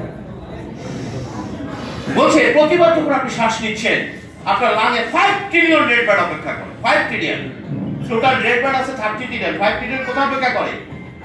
লাঙে অপেক্ষা করে। কিসের জন্য ভাই? এই যে একটা হাত তালি দেন না, বুঝতে পারবেন। অক্সিজেনটা নিয়ে হার্টে দেব, হার্ট পাম্প করে সারা শরীরে ছড়িয়ে দেব। আমি সেখানে কি করলাম? বলছে 5 ট্রিলিয়ন রেড ব্লাড অক্সিজেন ছাড়াই চলে গেছে। বিলিয়ন বিলিয়নস এর মুহূর্তের মধ্যে মারা গেছে। আপনি টের পান নাই। কেন টের পান নাই? কারণ এই কোষের বেঁচে থাকার ক্ষমতা কত? ইয়েস, এই কোষের বেঁচে থাকার ক্ষমতা 1000। যার কারণে সে 40-45 বছর পর্যন্ত আমরা বডির কোনো ড্যামেজকে টের পাই না। কারণ লোহা খাইয়ে লোহা হজম করে ফেলেছি। আমি কি বুঝাতে পারছি? আমি তো আমি 1 বছর 5 কেজি মাংস খাবো, আমার তো কিছু হয়নি। হয়েছে, আপনি টের পান নাই। তার কোষের বেঁচে থাকার ক্ষমতা কত? যতবারই আপনি তাকে আঘাত করেছেন ততবার সে ঘুরে দাঁড়িয়েছে। এখন আর সে ঘুরে দাঁড়াতে এই সিক হয়ে গেল, এই শুরু হয়ে গেল। এই জন্য দেখো 40-এর পরে সব অসুস্থ হয়ে যায়, আর ওর ঘুরে দাঁড়াতে পারে না। Message clear? আসল বিজ্ঞান আপনাদের জন্য চমৎকার আবারও একটা নতুন চিকিৎসা পদ্ধতি নিয়ে এসেছে। বিজ্ঞান বলেছে আমরা যদি এই কোষের অক্সিজেন ফেরত দিতে পারি, পুষ্টি ফেরত দিতে পারি এবং টক্সিন প্রত্যাহার করতে পারি, এই কোষটি আবারও আপনার জন্য ঘুরে দাঁড়াবে। আর এই মেথডটির নাম স্টেম সেল নিউট্রিশন থেরাপি। জোরে একটা হাত দাঁড়িয়ে স্টেম সেল। এটি নতুন চিকিৎসা পদ্ধতি যেটি 2012, 2015, 2016 সালে এর বিভিন্ন অংশে চিকিৎসা বিজ্ঞানে নোবেল পুরস্কার রয়েছে। আমার নিজের লেখা আর্টিকেল এই বিষয়ের পরে আমেরিকার হার্ভার্ড ইউনিভার্সিটির নার্সিং ডিপার্টমেন্টে পড়ার জন্য নির্বাচন করেছে। এটা আপনার কাছে ভালো লাগে। আমি যে প্রেজেন্টেশনটা দেখালাম, এই প্রেজেন্টেশনটা আমেরিকার সেন্ট্রাল টেক্সাস কলেজ, এটা ইউএস আর্মি পরিচালিত কলেজ, তারা তাদের স্টুডেন্টদের জন্য এই প্রোগ্রামটা নির্বাচন করেছে এবং তারা সকলে অনলাইন থেকে এই প্রোগ্রামগুলো $20 পে করে তারপর দেখতে হয়। $20 মানে কত টাকা? 24,000 টাকা। আপনারা কি টাকা পয়সা দিচ্ছেন? টাকা পয়সা দিচ্ছেন? আপনি যে টাকা পয়সা দেন না আমি জানি। আমি এই কারণে বলছি যে আমাদের দৃষ্টিভঙ্গি পরিবর্তনের প্রয়োজন আছে। এই যে আজকে আপনি প্রোগ্রামে এসেছেন, আপনি কিন্তু এমনি আসেন না ভাই, আপনাকে বহু কথাবার্তা বলে নিয়ে আসা হয়েছে। কথা ঠিক আছে কিনা? কারণ আমরা বাঙালিরা এত ব্যস্ত, বন্ধুর সাথে মুড়ি খাওয়ার দাওয়াত আছে, এটা হলো ব্যস্ততা। কারণ আমি আমার এই জীবনে বহু হাই লেভেলের সিও মিওর সাথে দেখে চলছি, খাবারে গল্প করে বা ব্যস্ত, ভিজিটর বলে রাখে, ব্যস্ত থাকে, সারাক্ষণ তো ব্যস্ত থাকে না ভাই। কথা ঠিক আছে কিনা? একটু সময় বের করা যায়। তো আসুন যে কথা বলছিলাম, দৃষ্টিভঙ্গি পরিবর্তন করতে হবে। আমরা যদি দৃষ্টিভঙ্গি পরিবর্তন না করি আমরা কিন্তু কেউ বাঁচতে পারবো না। আমরা যখন ডাক্তারের কাছে যাই, কি ভাই আমরা বলি না যে কত টাকা লাগে, একটু বেশি করে টাকা পয়সা নিয়ে আনে, বলে কিনা বলেন? বলে কিনা বলেন? আপনি যখন ডাক্তারের কাছে যাচ্ছেন বলেন কত সময় লাগে, বলা তো যায় না, দরকার একদিন ছুটি নিয়ে আনে। আপনি যখন ডাক্তারের চেম্বারে বসে থাকেন আপনি কিন্তু নামাজ পড়তে যাচ্ছেন না, আপনি কিন্তু ওয়াশরুমে যাচ্ছেন না ভয়ে, যদি সিরিয়াল। কথা ঠিক আছে কিনা বলেন? নামাজ কাজা হোক ভাই, ডাক্তার কাজা করা যাবে না, আমি অনেক কষ্ট করি ডাক্তার পেয়েছি। কথা ঠিক আছে কিনা? আমার মনে হয় এই দৃষ্টিভঙ্গি পরিবর্তনের সময় এসেছে। আমরা সবচেয়ে বেশি ভালোবাসি কাকে ভাই? সবচেয়ে বেশি ভালোবাসি নিজেকে। নিজেকে ভালোবাসি বলেই সারা জীবনের পশ্চাৎ অর্থ বুড়ো বয়সে কার হাতে দিয়ে আসি। তারপর মুখে নয়, পাশা নয়, পেটে নয়, কি বের হয়? ওটা কিন্তু নিজের জন্য করেছে, রাইট? আসুন এই প্রোগ্রাম আজকে আপনার নিজের জন্য, জোরে একটা হাত তালি আপনার নিজের জন্য। আপনার যত ব্যক্তিগত কাজ থাকুক, এর চেয়ে গুরুত্বপূর্ণ কাজ থাকতে পারে না। কিন্তু আমরা তো জানতাম না, এই দায়িত্ব আপনাদেরকে নিতে হবে, কেননা আপনার ভবিষ্যৎ প্রজন্ম ভয়ঙ্কর জাত বিদ্বেষের শিকার হয়ে গেছে, আপনি জানেন না। আমরা তো গেছি, তারা কিন্তু বাঁচতে পারবে না। শুধু 2036 সাল নাগাদ কেমোথেরাপির বিজনেস টার্গেট করা হয়েছে $460 বিলিয়ন। মানে কি? আপনাকে ক্যান্সারই মারা দিতে হবে, ক্যান্সার হোক বা না হোক, কেমন নিতে হবে আপনাকে। আমি কি বুঝাতে পেরেছি? এখনই দেওয়া হয়, তবে এখনো ক্যান্সার জীবন তো ধরা পড়ে নাই, তো 2টা মাইলা দেন। এখনই বলে বিজ্ঞান কি এটা অনুমোদন করে? কথা বলেন। বিজ্ঞান এটা অনুমোদন করে না। 2032 সাল নাগাদ শুধু হার্টের রিং পরানোর বিজনেস হবে $11 বিলিয়ন। এখন $7 বিলিয়ন বিজনেস চলছে, খেয়াল রাখবেন। $11 বিলিয়ন, হাতে আরো বাড়তে পারে। কি বলবে জানেন? এখনো হার্টের সমস্যা হয়নি, তো আগে 2টা রিং পরায় নেন, ভবিষ্যতে যেন শর্ট না হয়। বিজ্ঞান কি এটা সমর্থন করে? অথচ এতক্ষণ আলোচনা আমরা দেখেছি শুধু কোষকে সুস্থ রাখার মাধ্যমে সব রোগ থেকে মুক্তি পাওয়া যায়। সব রোগ থেকে মুক্তি পাওয়া যায়। এই কথাগুলো তো আমাদেরকে বলে না, বললে যে ব্যবসা হবে না। Message clear? আসুন আমরা ছোট্ট করে এটা দেখে নেব। এতগুলো কথা বলছি শুধু এটা বোঝার জন্য। আমরা একটু দেখি কিভাবে আপনি আবার রোগ মুক্ত হবেন। মনে আছে তো কোষটা কিভাবে তৈরি হলো? শুক্রাণু এবং ডিম্বাণু। এখন এটা ডিভিশন হচ্ছে, ডিভিশন হয়ে এটা 220টা কোষে পরিণত হয়ে গেছে। বিজ্ঞানীরা প্রথমে 220টি কোষের নাম দিয়েছে স্টেম সেল। কি দিয়েছে? Stem cell. এক একটি স্টেম সেল কিভাবে দেহ তৈরি হলো দেখেন, প্লিজ একটু মনোযোগ রাখবেন। এক একটি স্টেম সেল এক একটি অর্গানে পরিণত হয়ে গেছে। একটা হার্ট, একটা কিডনি, একটা লিভার, একটা ব্রেন, ওই ফর্মুলা নিয়ে এসেছে। এবং স্টেম সেলটি যখন অর্গানে রূপান্তরিত হয়, তা অর্গানের একটা নির্দিষ্ট কাজ থাকে, তাই এদেরকে বলা হয় ফাংশনাল সেল। কি সেল? হার্ট কি সেল? ফাংশনাল। কিডনি কি সেল? আই কি সেল? Functional cell. কেন ফাংশনাল সেল? কারণ তাদের একটা কাজ আছে। যেমন হার্ট সেলের কাজ কি? পাঞ্চ করা, কন্ট্রাকশন, এক্সপানশন। মানে সেই কন্ট্রাকশন, এটা তো হার্ট সেলের কাজ। এটা কিন্তু হার্টের কাজ না। কার কাজ? ভালো করে বুঝে নিয়েন, এটা হার্টের কাজ না। কার কাজ? কোষ যদি এটা করে তাহলে ঠিক, না করলে ঠিক নাই, কারণ ফাংশনটা হচ্ছে কোষের। আই সেলের কাজ হচ্ছে আলো নিয়ে দেখার কাজ করা। এভাবে প্রতিটা কোষের একটা নির্দিষ্ট ফাংশন আছে, তাই এদেরকে কি সেল বলা হয়? তাহলে আমাদের দেহটা কোন সেল দিয়ে পরিচালিত? কোন সেল দিয়ে? Functional cell. এই দেহটা কোন সেল দিয়ে পরিচালিত? হার্ট, কিডনি, লিভার, ব্রেইন, সব ফাংশনাল সেল। আমি যখন ডাক্তারের কাছে যাচ্ছি কোন সেলের প্রবলেম নিয়ে? হার্টের প্রবলেম, কিডনির প্রবলেম, লিভারের প্রবলেম, সোলের প্রবলেম, ব্রেইন, সব ফাংশন আছে। আর বিজ্ঞান কি বলছে শুনুন। বিজ্ঞান বলছে আপনার আমার বডিতে কোনো ফাংশনাল সেল 7 থেকে 10 বছরের বেশি বডিতে থাকে না। অর্থাৎ 7 থেকে 10 বছর অন্তর অন্তর পুরো বডিটা নতুন তৈরি হয়ে যায়, একটা হাতে যায়, নিউরন রিবিল করে। তবে এই প্রক্রিয়াটি এত ধীর গতি, এটা অনেকটা নদীর স্রোতের মতো। আপনি নদীর যে পানিটা দেখছেন, এই পানিটা ওটা নিউ, নদীর পানি অলওয়েজ নিউ। আপনি যে দেহটা দেখছেন, এই দেহটা অলওয়েজ নিউ, কিন্তু এটা তো ধীর গতিতে ঘটে, বাইরে থেকে বোঝা যায়। আবার সব ফাংশনাল সেলগুলো একসাথে চেঞ্জ হয় না, এক একটা চেঞ্জিং টাইম এক এক সময়। যেমন ধরেন টোটাল রেড ব্লাড চেঞ্জ হয় 120 দিনে। কত দিনে? একটা ব্লাডও থাকবে না। 120 দিন পরে আপনার একটা ব্লাডও থাকবে না, নতুন ব্লাড এসে যাবে। টোটাল লিভার চেঞ্জ হয়ে যায় 42 দিনে। কত দিনে? ডাক্তার বলেছে লিভারের সমস্যা আছে। কতদিন? বলছে লিভারে কোনো সমস্যা নাই। কতদিন? আপনাদের কাছে নতুন চিকিৎসা পদ্ধতির মেসেজ হলো ফাংশনাল সেলের কোনো প্রবলেম নিয়ে মাথা ঘামানোর দরকার কোনো একটা না করতে, কারণ এটা সুস্থ থাকবে না, অসুস্থ থাকলেও এটা নিয়ে মাথা ঘামার তো দরকার নাই। আমাকে সব সময় ফোকাস রাখতে হবে কোথায়? বিজ্ঞানীরা আপনার আমার বডিতে একটা পাওয়ারফুল বিশেষ বৈশিষ্ট্য সম্পন্ন কোষের সন্ধান পেয়েছে।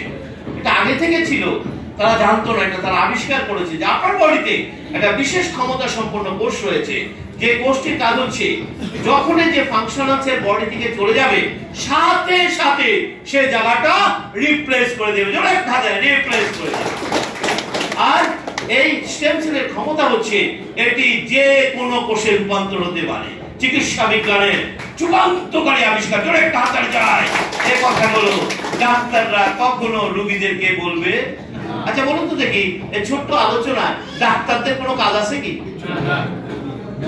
কথা বলেন না, আছে কি? ওই একই বিপদে পড়বো?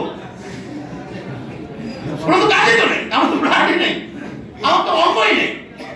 এটা নিউজে এসে গেছে, এখন এটা কন্টিনিউয়াসলি আসবে জীবনের সাথে মধ্যে।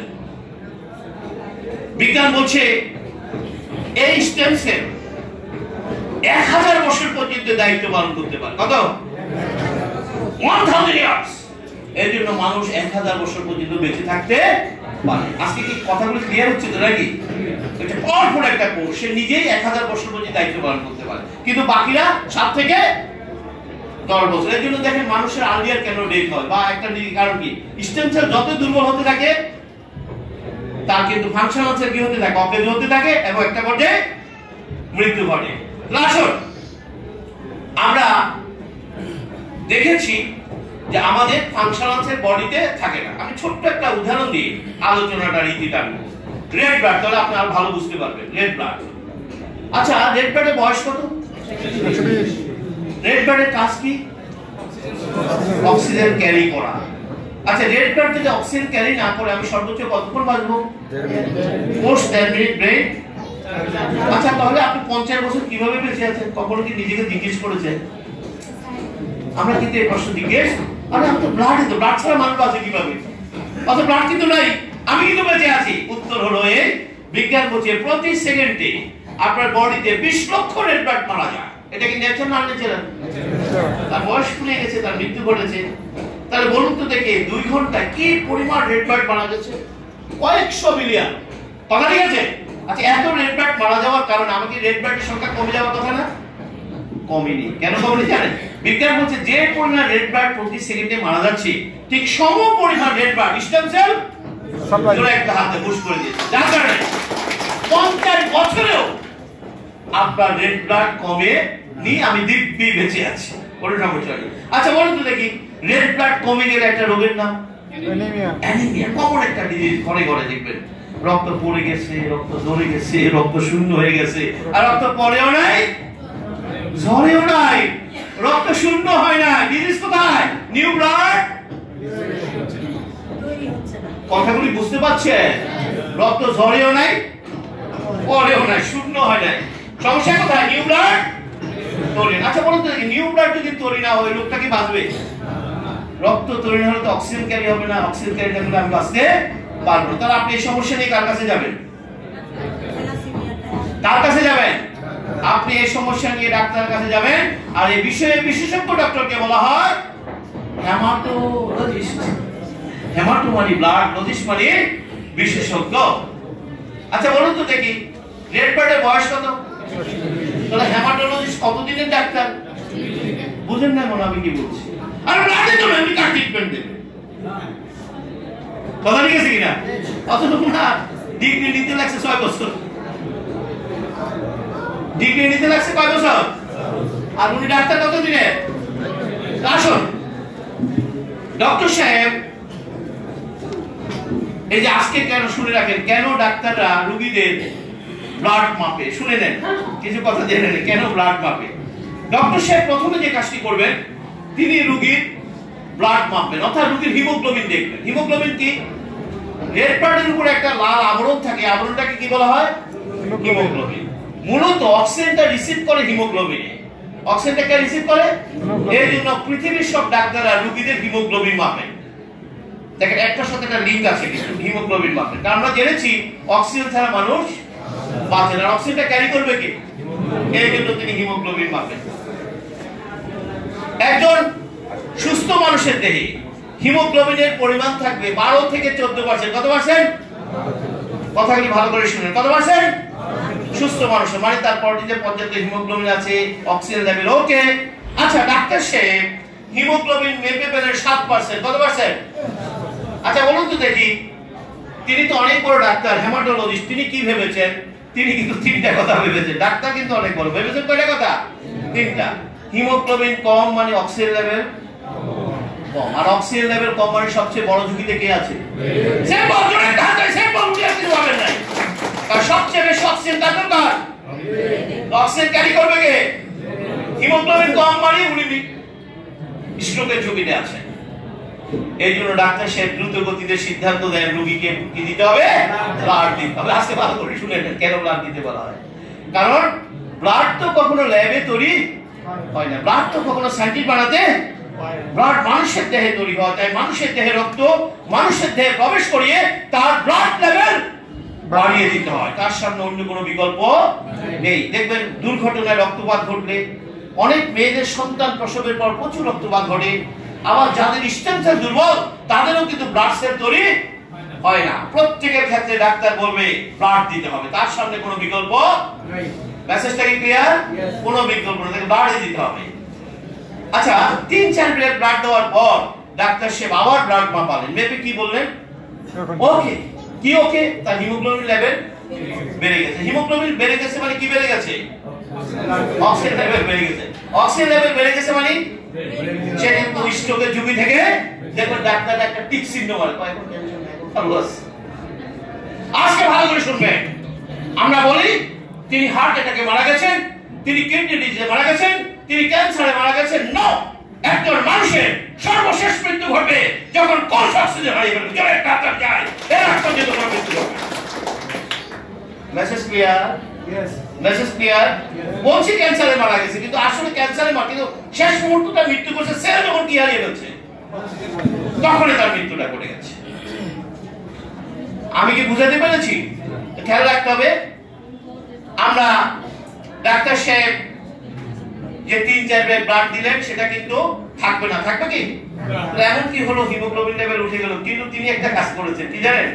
যতবারে ব্লাড দিয়েছেন ততবারে বলেছেন একটু দুধ খান, একটু ডিম খান, ফল কি বলেছেন কি বলেন? আমরা রোগী দেখার সময় কি সিগারেটের বাক্স নিয়ে গেছি না ফলমূল নিয়ে গেছি? ওখানে ছিল রহস্য, খাবারে ছিল পুষ্টি, আর পুষ্টি কাকে বুঝ করেছে? প্রবলেম জোরে একটা হাতে প্রবলেম সলভ হয়ে গেছে। কিন্তু ক্লায়েন্টটাকে নিল এত বড় ডাক্তার জানেন 6 মাসের আগে অ্যাপয়েন্টমেন্ট পাওয়া যায় না। আচ্ছা, নেট বেড়ে বয়স কত? 6 মাস যে 180 দিন। আপনি যে ডাক্তারের সন্ধান পাইলেন, আপনার ব্লাড আছে কি? তাহলে আপনি এতদিন বেঁচে ছিলেন কিভাবে? পেছনের কারণ স্টেম সেল, জোরে একটা হাত তালি যায়। স্টেম সেল বিজ্ঞান বলছে আপনার বডিতে এই সেলটি এত শক্তিশালী, সামান্য প্রকৃতির সাথে কন্ট্যাক্ট করলে বিলিয়ন বিলিয়ন সেল তৈরি করে সে বডিতে ছেড়ে দেয়, জোরে একটা হাতে বডিতে ছেড়ে দেয়। এই জন্য দেখবেন অনেক ক্রিটিক্যাল প্রবলেম থেকে অনেক রোগীরা বেঁচে আসে, কারণ কিন্তু এটা কোনো না কোনো ভাবে স্টেম সেল কি করে গেছে। তাহলে আসুন, পৃথিবীর কোন ডাক্তার, কোন হাসপাতাল, কোন ক্লিনিক যদি দাবি করে তার কাছে যাওয়ার পর রোগী রোগমুক্ত হয়েছে, আজকে আমরা দেখেছি আসলে এর পেছনে মূল দায়িত্ব পালন করেছে কে? স্টেম সেল কি ডাক্তারের কথা দায়িত্ব পালন করছে, নেচার কথা দায়িত্ব পালন করেছে? নেচার কি আপনার পাশে নেই? নেচার কিন্তু আমাদের পাশে আছে। সুতরাং আমরা যদি প্রতিটা মুহূর্ত নেচারের সাথে সম্পৃক্ত রাখতে পারি, নেচারের টাচে থাকতে পারি, স্টেম সেল শক্তিশালী থাকবে, আপনার বডিতে কোনো রোগ হতে পারে না। Message clear? শুধু স্টেম সেলকে শক্তিশালী রাখার মাধ্যমে আমরা আজীবন সুস্থ থাকতে পারি। কিন্তু আমাদের দুর্ভাগ্য, চিকিৎসা বিজ্ঞানের এই চমৎকার আবিষ্কার মানুষকে কখনো জানতে দেয়া, তাহলে খেলা কি হয়ে যাবে? খেলা কিন্তু শেষ। তাহলে আসেন, আমরা আলোচনার শেষ পর্যায়ে এসে গেছি। শুধু একটা কথা বলে শেষ করব। এই যে ডাক্তাররা অপারেশন করার আগে না দাবি লিখে নেন না, একটা নোবল সাইন করে নেন কিনা? ওটার অর্থ কি দ্বারা যে তিনি ওখানে সাইন করছেন যে অপারেশন করার পর রোগী যদি কোনো ক্ষতি হয়, সেটা মৃত্যু হতে পারে, তবে ডাক্তার এবং হাসপাতাল কর্তৃপক্ষ দায়ী। আমি কি বুঝাতে পেরেছি? আপনাদের চোখ বুঝে বন্ডে সই করে দিয়েছেন, ভিতরে কিন্তু এটা লেখা ছিল। আমার কথা কি বুঝতে পারছেন? ভিতরে কি লেখা ছিল? ডাক্তার এবং হাসপাতাল কর্তৃপক্ষ দায়ী না। কেন এটা তিনি লিখে নিলেন? উত্তর কিন্তু ওখানে। উনি সুন্দর করে কাটবেন, সুন্দর করে সেলাই করবেন, কিন্তু পরবর্তী হিলিং এর দায়িত্ব তো তার হাতে নেই। এই ক্ষমতা কার হাতে? স্টেনসেলের উপরে তো তিনি খবরদারি করতে পারবেন না। তিনি জানেন না আপনি স্টেনসেল যদি ওয়ার্ক না করে আপনার মৃত্যু ঘটে যাবে। আমি কথাটা বুঝাতে পেরেছি? এই জন্য দেখলাম ফোড়া কাটার আগেও ডাক্তাররা নোবন লিখে নেয়, কারণ আমি তো কাটবো, যদি ওটা হিলিং না হয় ফোড়া থেকে আপনার মৃত্যু ঘটে যেতে পারে। কারণ ওই দায়িত্ব কার হাতে? কথা কি বুঝে গেছে? আমার আলোচনা হচ্ছে পৃথিবীর কোন ডাক্তার, হাসপাতাল, ক্লিনিক যদি দাবি করে তার কাছে যাওয়ার পর আপনি রোগমুক্ত হয়েছেন, আমরা দেখেছি আসলে এর পেছনে কে দায়িত্ব পালন করেছে। আসুন না আমরা আমাদের নিজের দেহের স্টেম সেলকে শক্তিশালী করার মাধ্যমে আমরা কেন ঘরে বসে রোগমুক্ত থাকতে পারবো না? এই কথা ঠিক আছে কিনা? তিনি কিন্তু ক্রেডিটটা নিয়েছেন স্টেম সেলের ক্ষমতা ব্যবহার করে। আপনি কেন আপনি স্টেম সেলের ক্ষমতা ব্যবহার করে ঘরে বসে রোগমুক্ত থাকতে পারবেন না? এই কথা যুক্তি আছে কিনা বলেন? কিন্তু স্টেম সেলের ক্ষমতা ব্যবহার করেছেন, স্টেম সেল ক্ষমতা দেখিয়েছে, তিনি ক্ষমতা দেখিয়েছেন, স্টেম সেল ফেল করেছে, বলছে সরি আমার কিছু করার নেই। আমি কি কথাগুলো বুঝাতে পেরেছি? তাহলে আসুন আমরা আলোচনা অলরেডি শেষ। আপনার জন্য একটু বলে, এগুলি কি সেল ভাই? এগুলো বডিতে কেউ থাকবে? রিভিল করবে। কে রিভিল করবে? স্টেম সেল দুর্বল। তো স্টেম সেল দুর্বল হওয়ার ফাংশনাল সেল দুর্বল সেল কাকে মেসেজ করবে? এটা নিয়ম। দুর্বল সেল যদি মেসেজ না করতো, আমি কিন্তু জানতাম না আমি অসুস্থ, সে মেসেজ করবে ব্রেনকে। দেখবেন কিছু পেশেন্ট আছে খুব বেশি কমপ্লেইন করে, ও মারে, ও বাবা রে, আর পাচ্ছি না রে, আছে কিনা বলেন? সারাক্ষণ চিন্তাচিন্তি করে। আচ্ছা আমরা কিন্তু রোগটা পেয়ে গেছি, ডায়াগনোসিস পেয়ে গেছি, কিন্তু মানে কি? মানে হচ্ছে তার ফাংশনাল সেলগুলো এত দুর্বল, আর সবাই মিলে কাকে মেসেজ করে? আচ্ছা এসব রোগীকে বাসায় রাখা যাবে? এসব রোগীদের হাসপাতালে পাঠাতে হবে, ডাক্তারের কাছে পাঠাবে। ডাক্তাররা হাসপাতালে যাওয়ার পর কি করে জানেন? প্রথমে একটা ইনজেকশন পুশ করে। এই ইনজেকশনটা মরফিন ইনজেকশন। ইনজেকশনটার কাজ হচ্ছে মুহূর্তের মধ্যে ব্রেনের সাথে হোল বডি যোগাযোগ। রোগীও ঠান্ডা, রোগীর পরিবার সারা রাত কি ধর্ম করছিল, মা এখন তো ঘুমাইতেছে, কিছু বুঝছেন না, বুঝেন নাই? ব্রেন কোনো সিগন্যাল নিতে পারে না। আমরা এটুকু সমর্থন করি কতদিন? রোগীর জন্য এটি প্রয়োজন আছে কতদিন?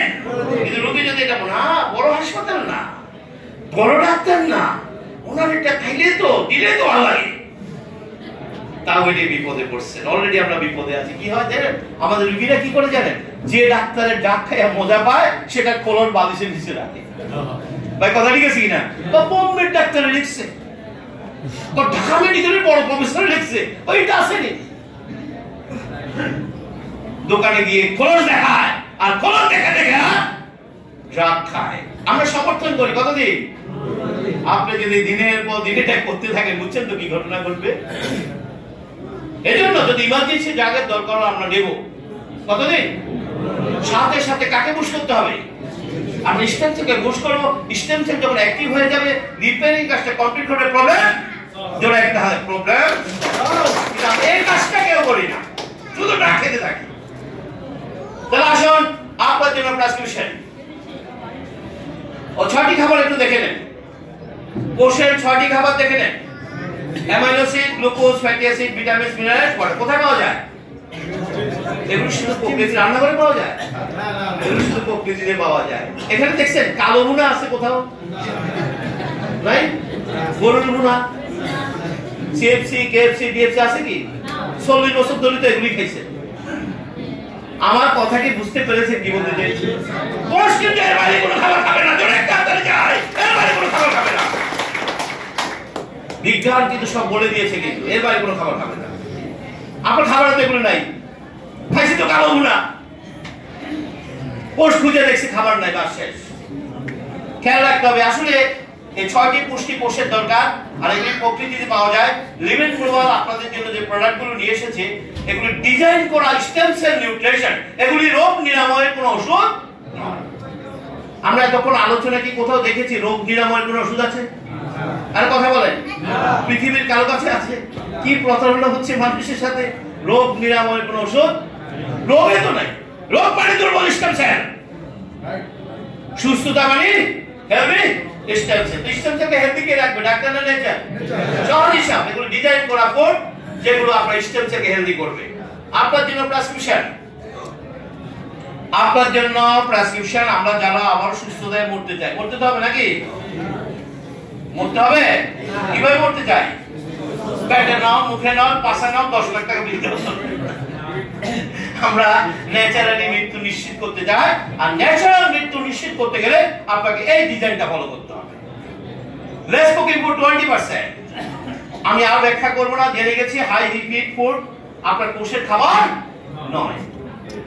Green food 60%। গ্রিন ফুড মানে কি? সালাদ, ফ্রুটস। কত পার্সেন্ট? 60% খেতে। দেখেন এটা সবচেয়ে বড় প্রমাণ কি জানেন?